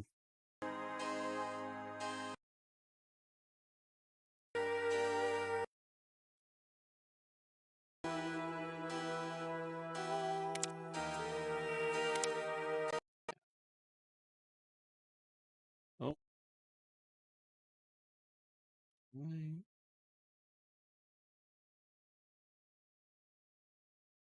Yep.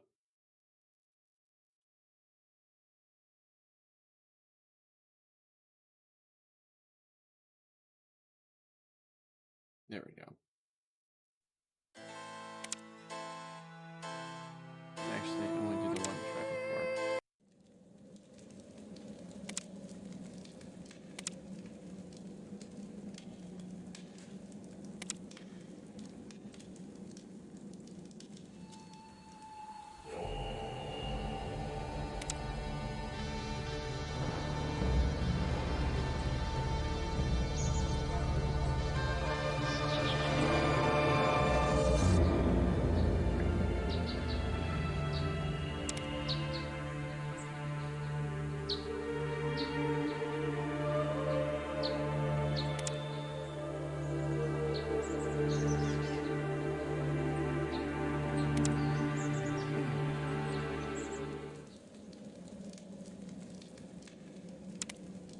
I think this is so. Lesson learned: do not go in the chamber. Ooh.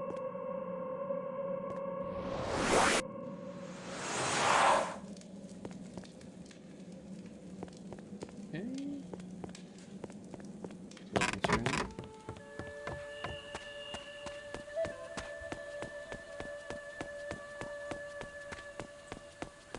I think I can probably do this now.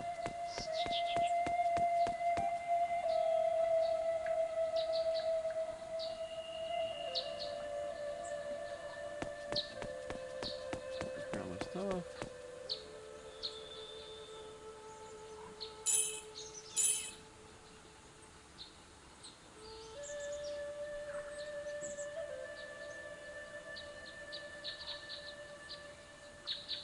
There we go. There we go.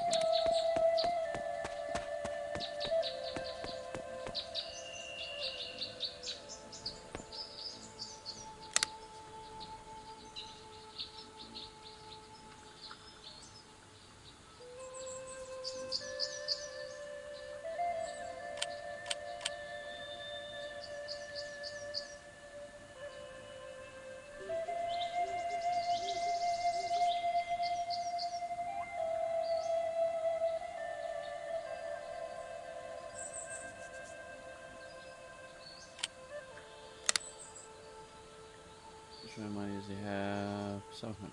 Alright.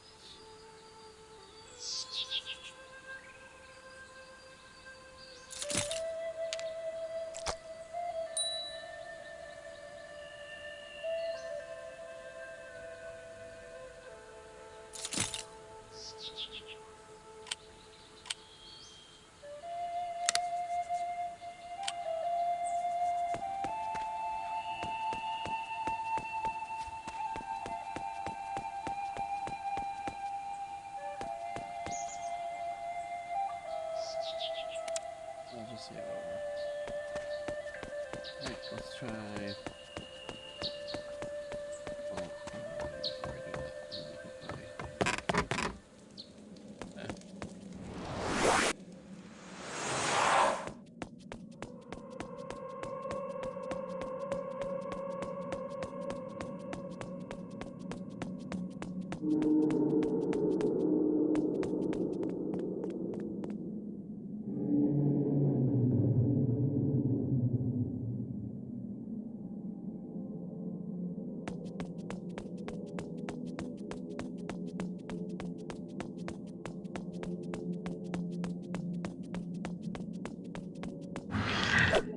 Start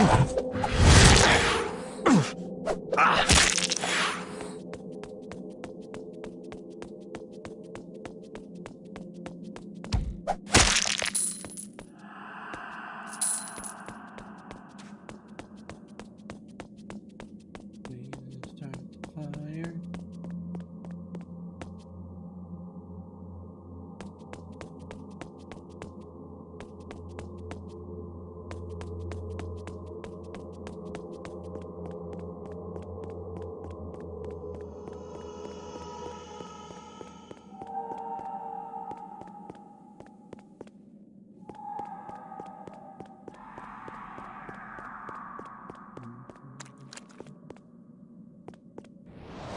Been there.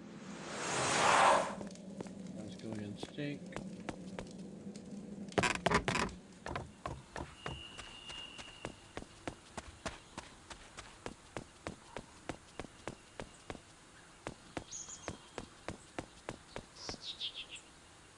Oh, okay. Okay.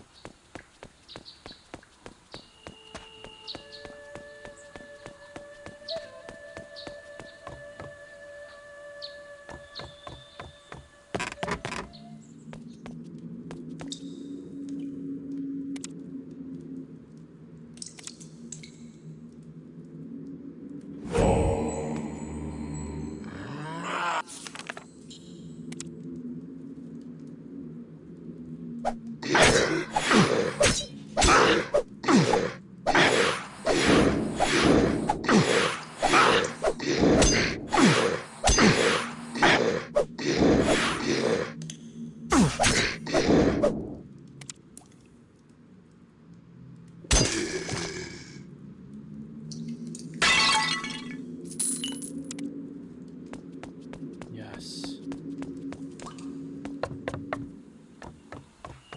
All right.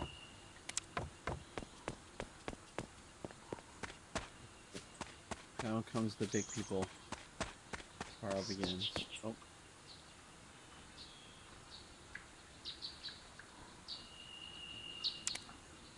Was that Jake?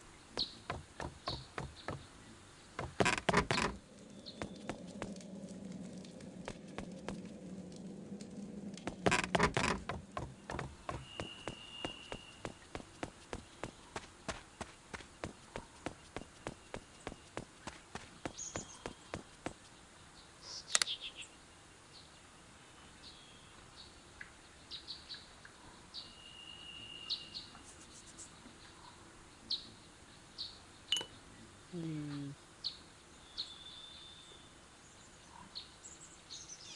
Poison, hey?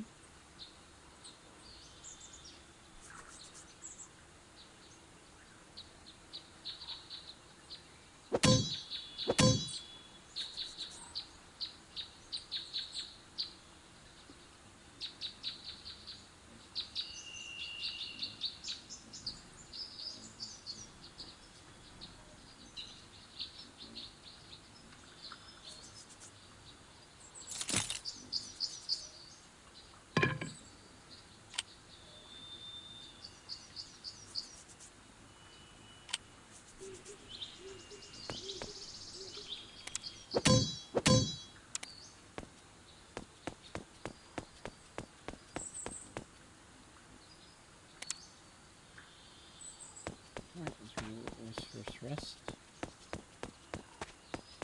First befriend the cat. Okay, rest, then befriend the cat.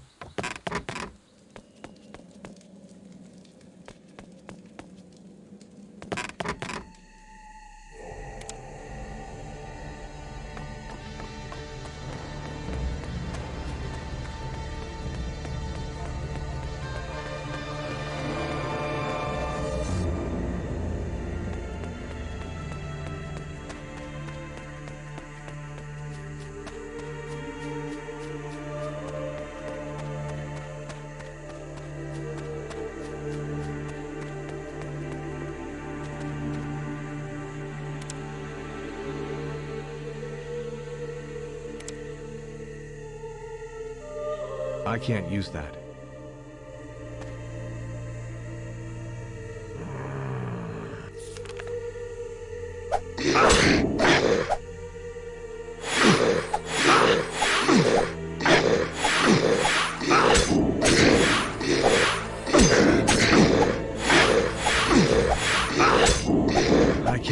perform any more of this blasted magic. Let me rest for a while.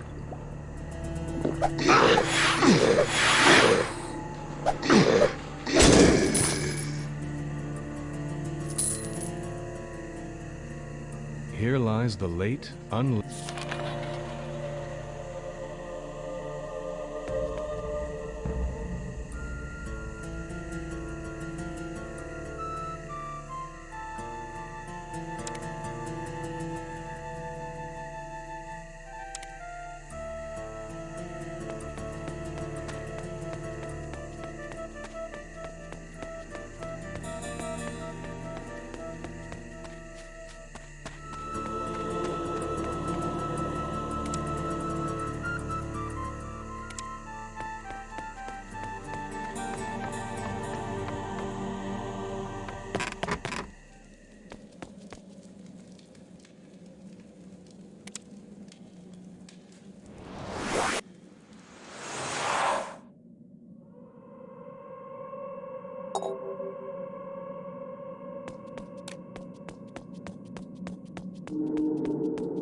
Not that one.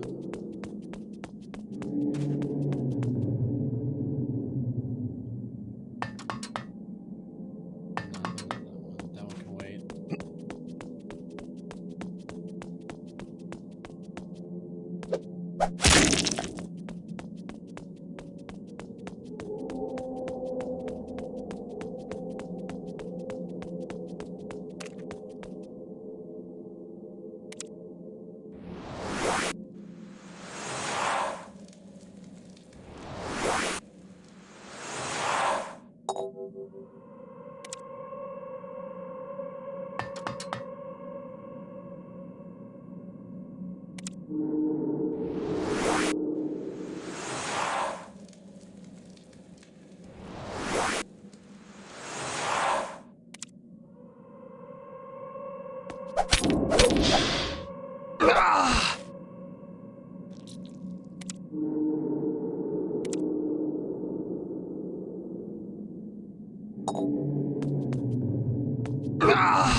Why? I'm clicking the pillar.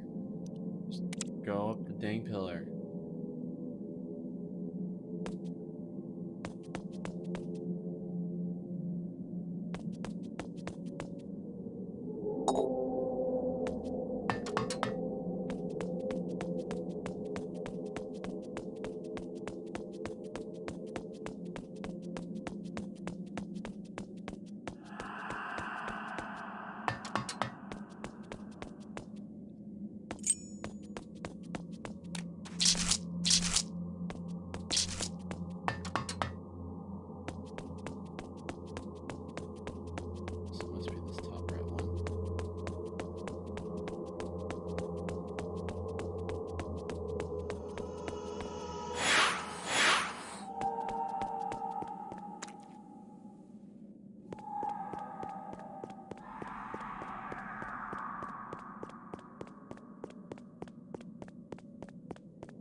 These have to be.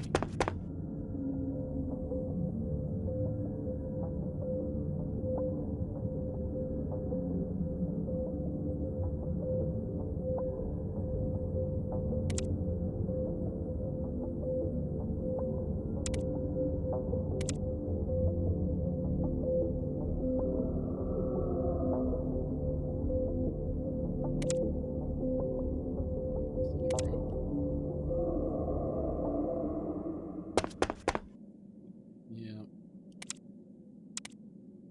Okay.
These bugs are starting to make me just go.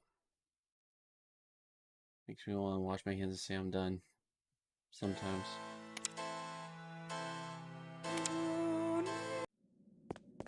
Not still doing it.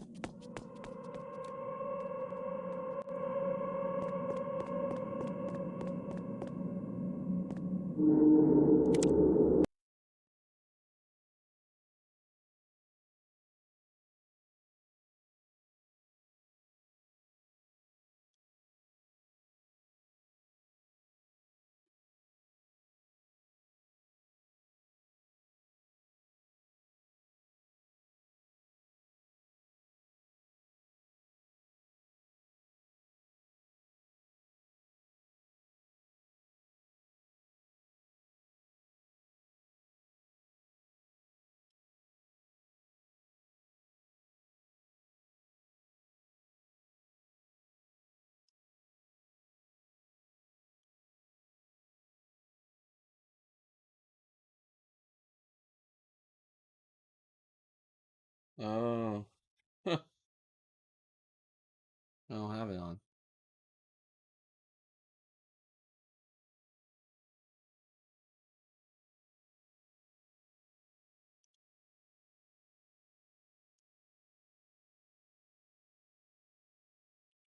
You know, I did just type it in, so maybe it was.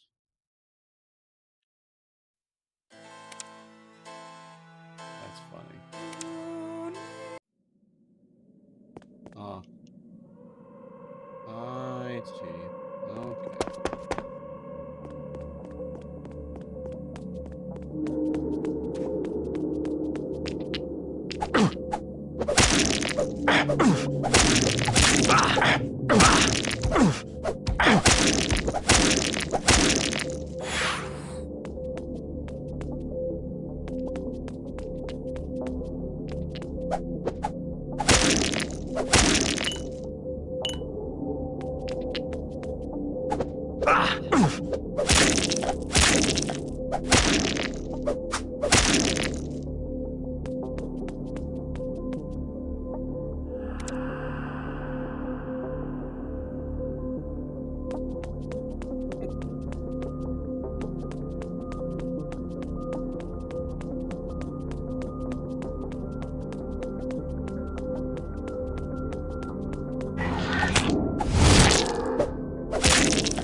this.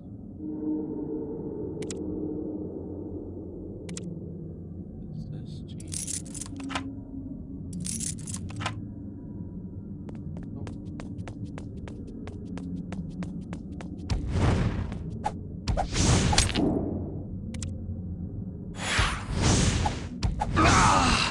Gosh darn it.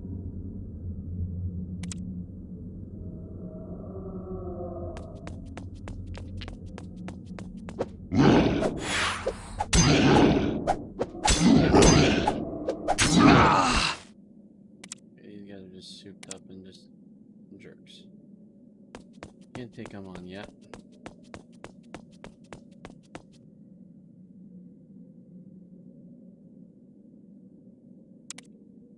That's done.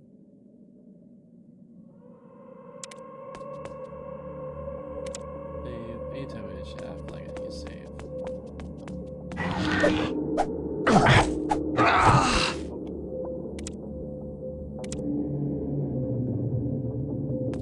You get another souped up one. Souped up. Yeah, they're souped up here. That's the one on the top right, which I think I've already defeated.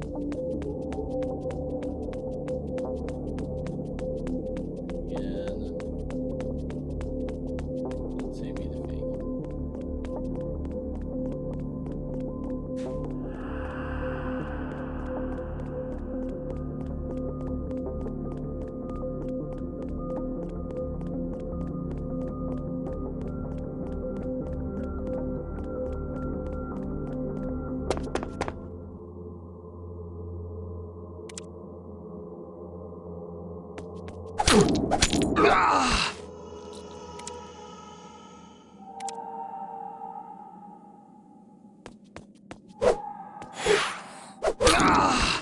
Yeah, and I can do against being one shot.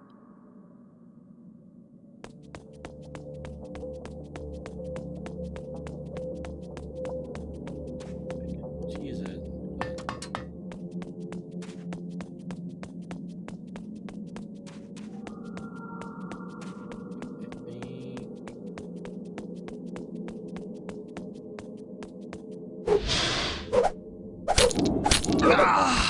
One shot again.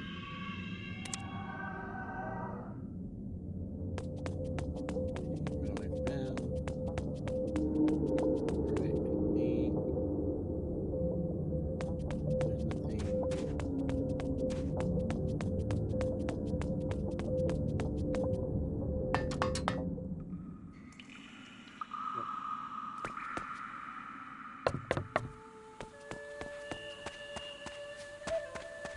This could kill me, at least a zombie on the right side. I should be able to get the swinger guys.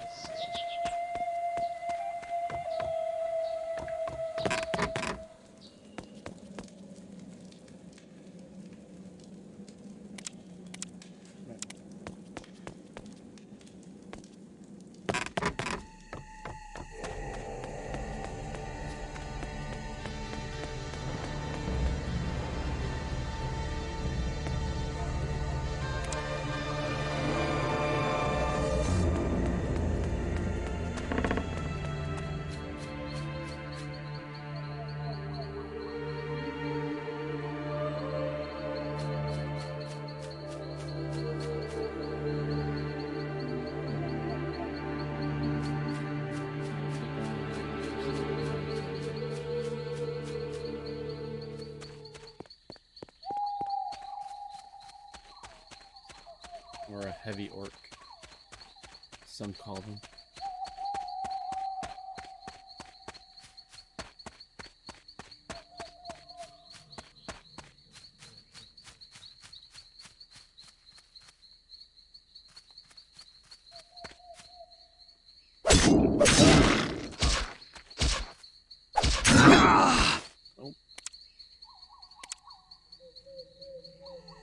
Can't take on a heavy orc, but at least take on the zombie.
happening.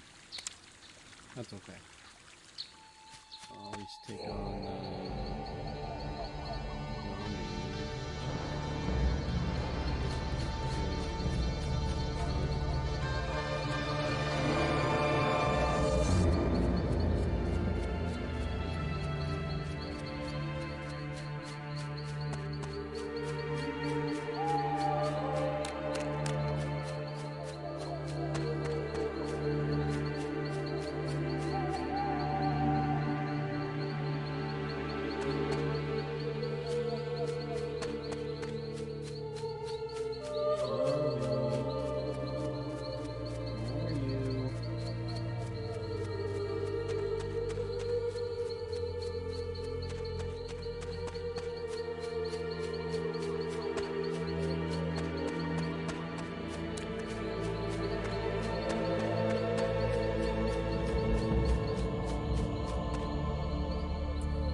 last.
Just cheese it if I can.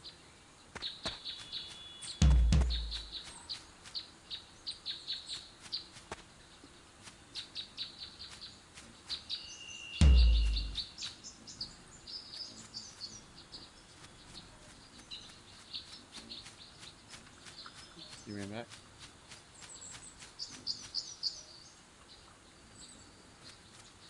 Cool.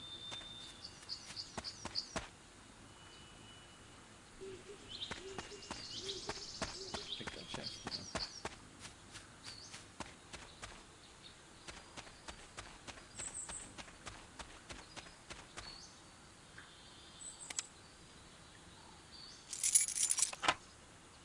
Oh wow.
Yeah! A bloody...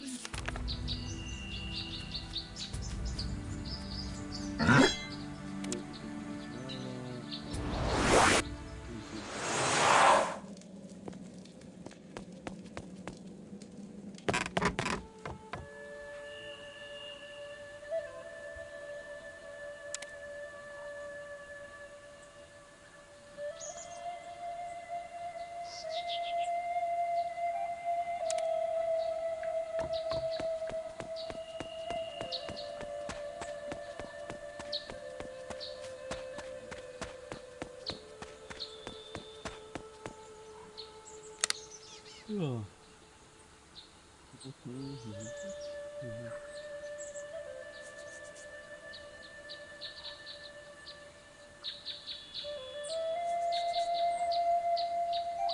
Heal 4.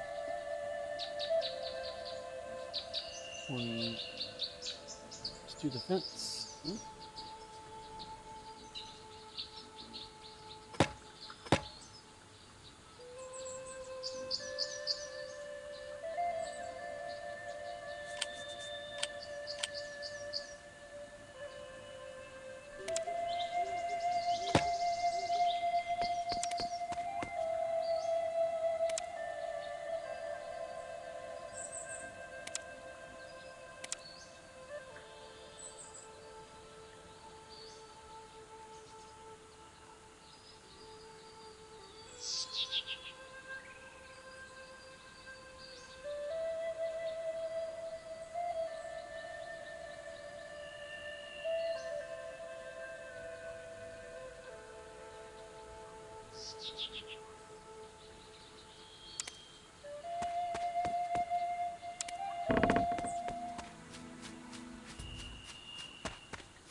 He gets that chest.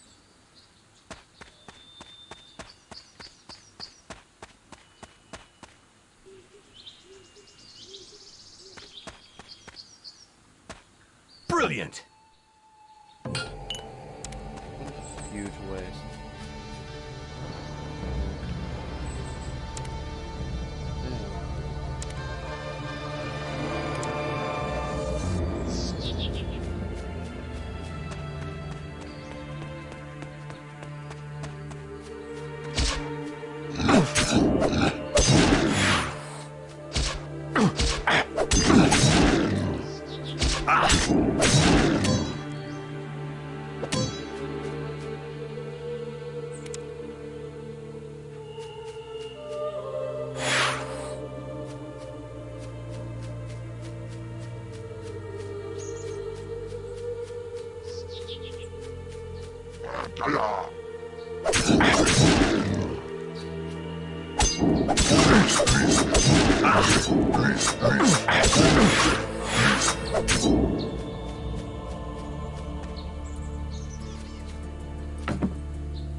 There, it's always the same old story.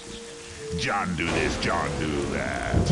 And I swear this is the last bloody time I do their dirty work. Sending me off to hunt down some piggy little human. I just not appreciate it, that's the trouble. That smell. Could be. If that's what I think it is, Mistress Fortune must be smart with it. I think I'm gonna get home sooner than later.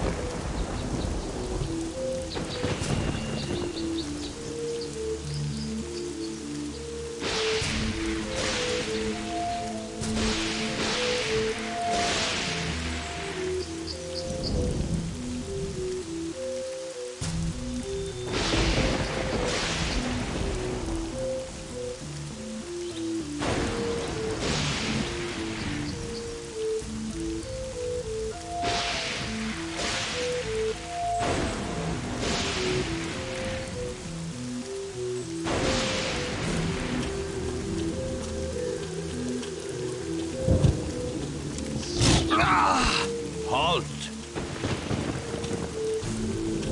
Stay your hand, villain. You know, this morning I thought this was gonna be a dull day. Now here's the famous Sandalore. Greetings, you old goat. I can honestly say that it's a pleasure to meet you. Be silent, servant of darkness. Get back. Leave, and you might yet survive to see another day. Oh, I think not, old man. My mistress will have my guts if I turn tail. So you see, my only hope of survival is to bring her your head. In that case, your mistress will have to exercise some patience. The next time she sees you will be in hell.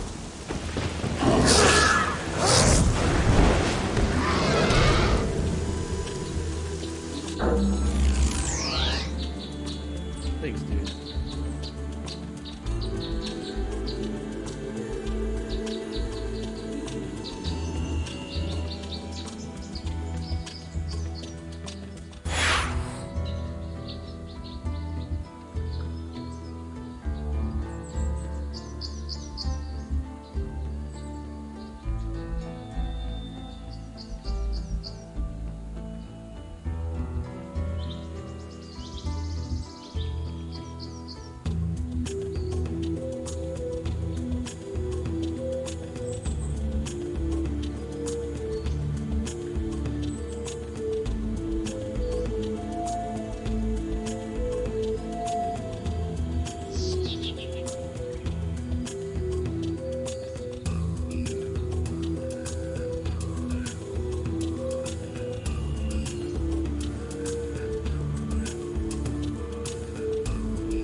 To Alaroth, north.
That's a lot of them.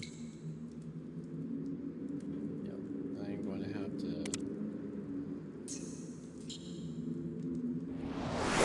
do that.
Issue.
Oh, he can one-shot me. Of course he can one-shot me. Right.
It's killing an innocent chicken. I mean, innocent cat.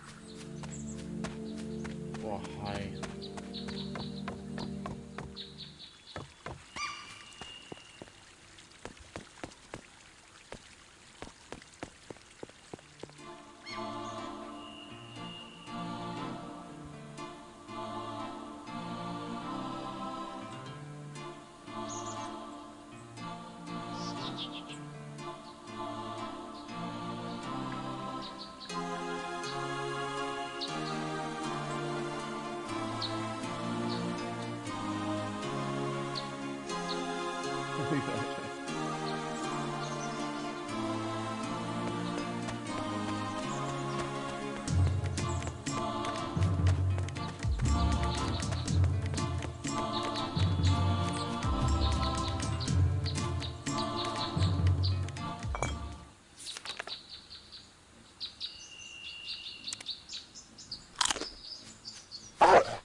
My head hurts. No more magic for now.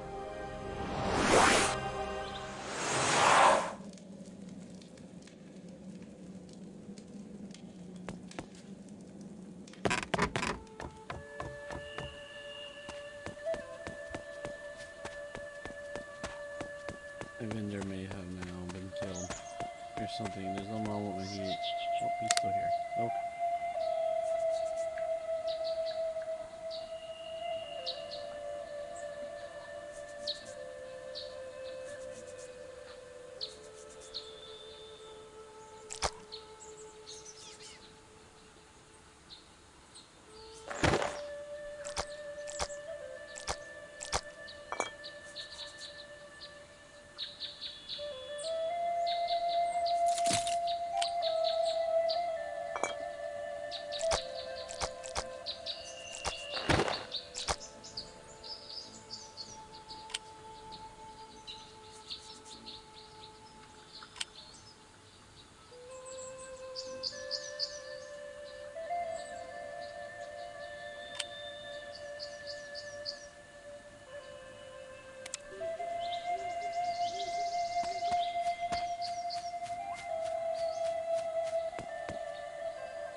Really pay attention to my health.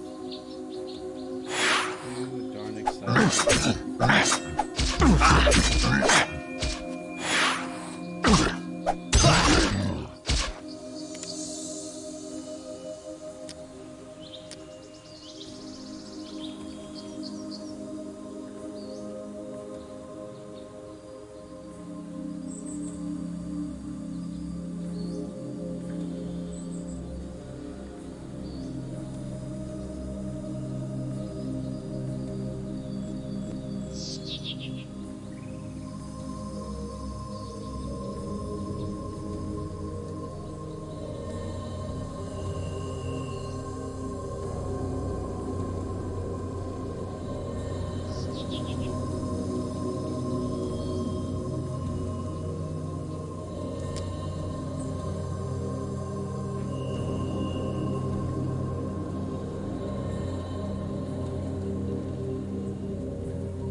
Brilliant!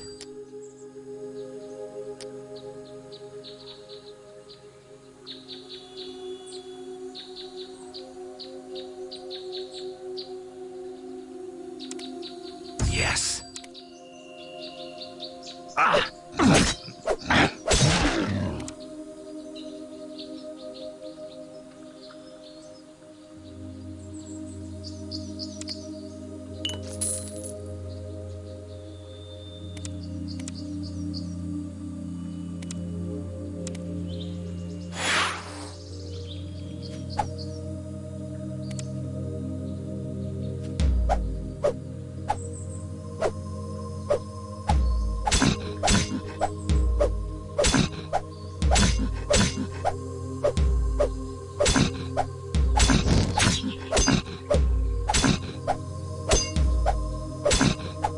for a series of hits.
We've been found.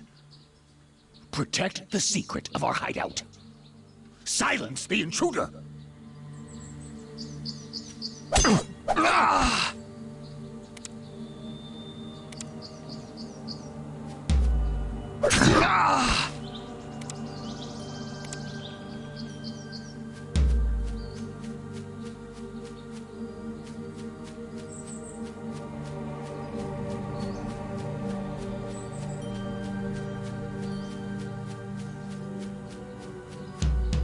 We've been found.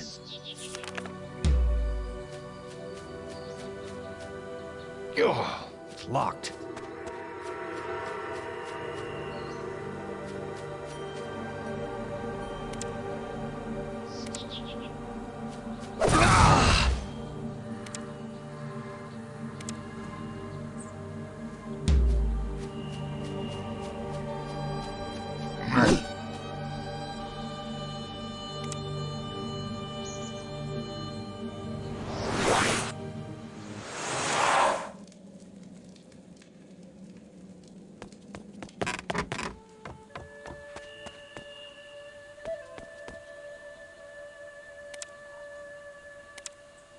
Alright guys, I am officially calling it.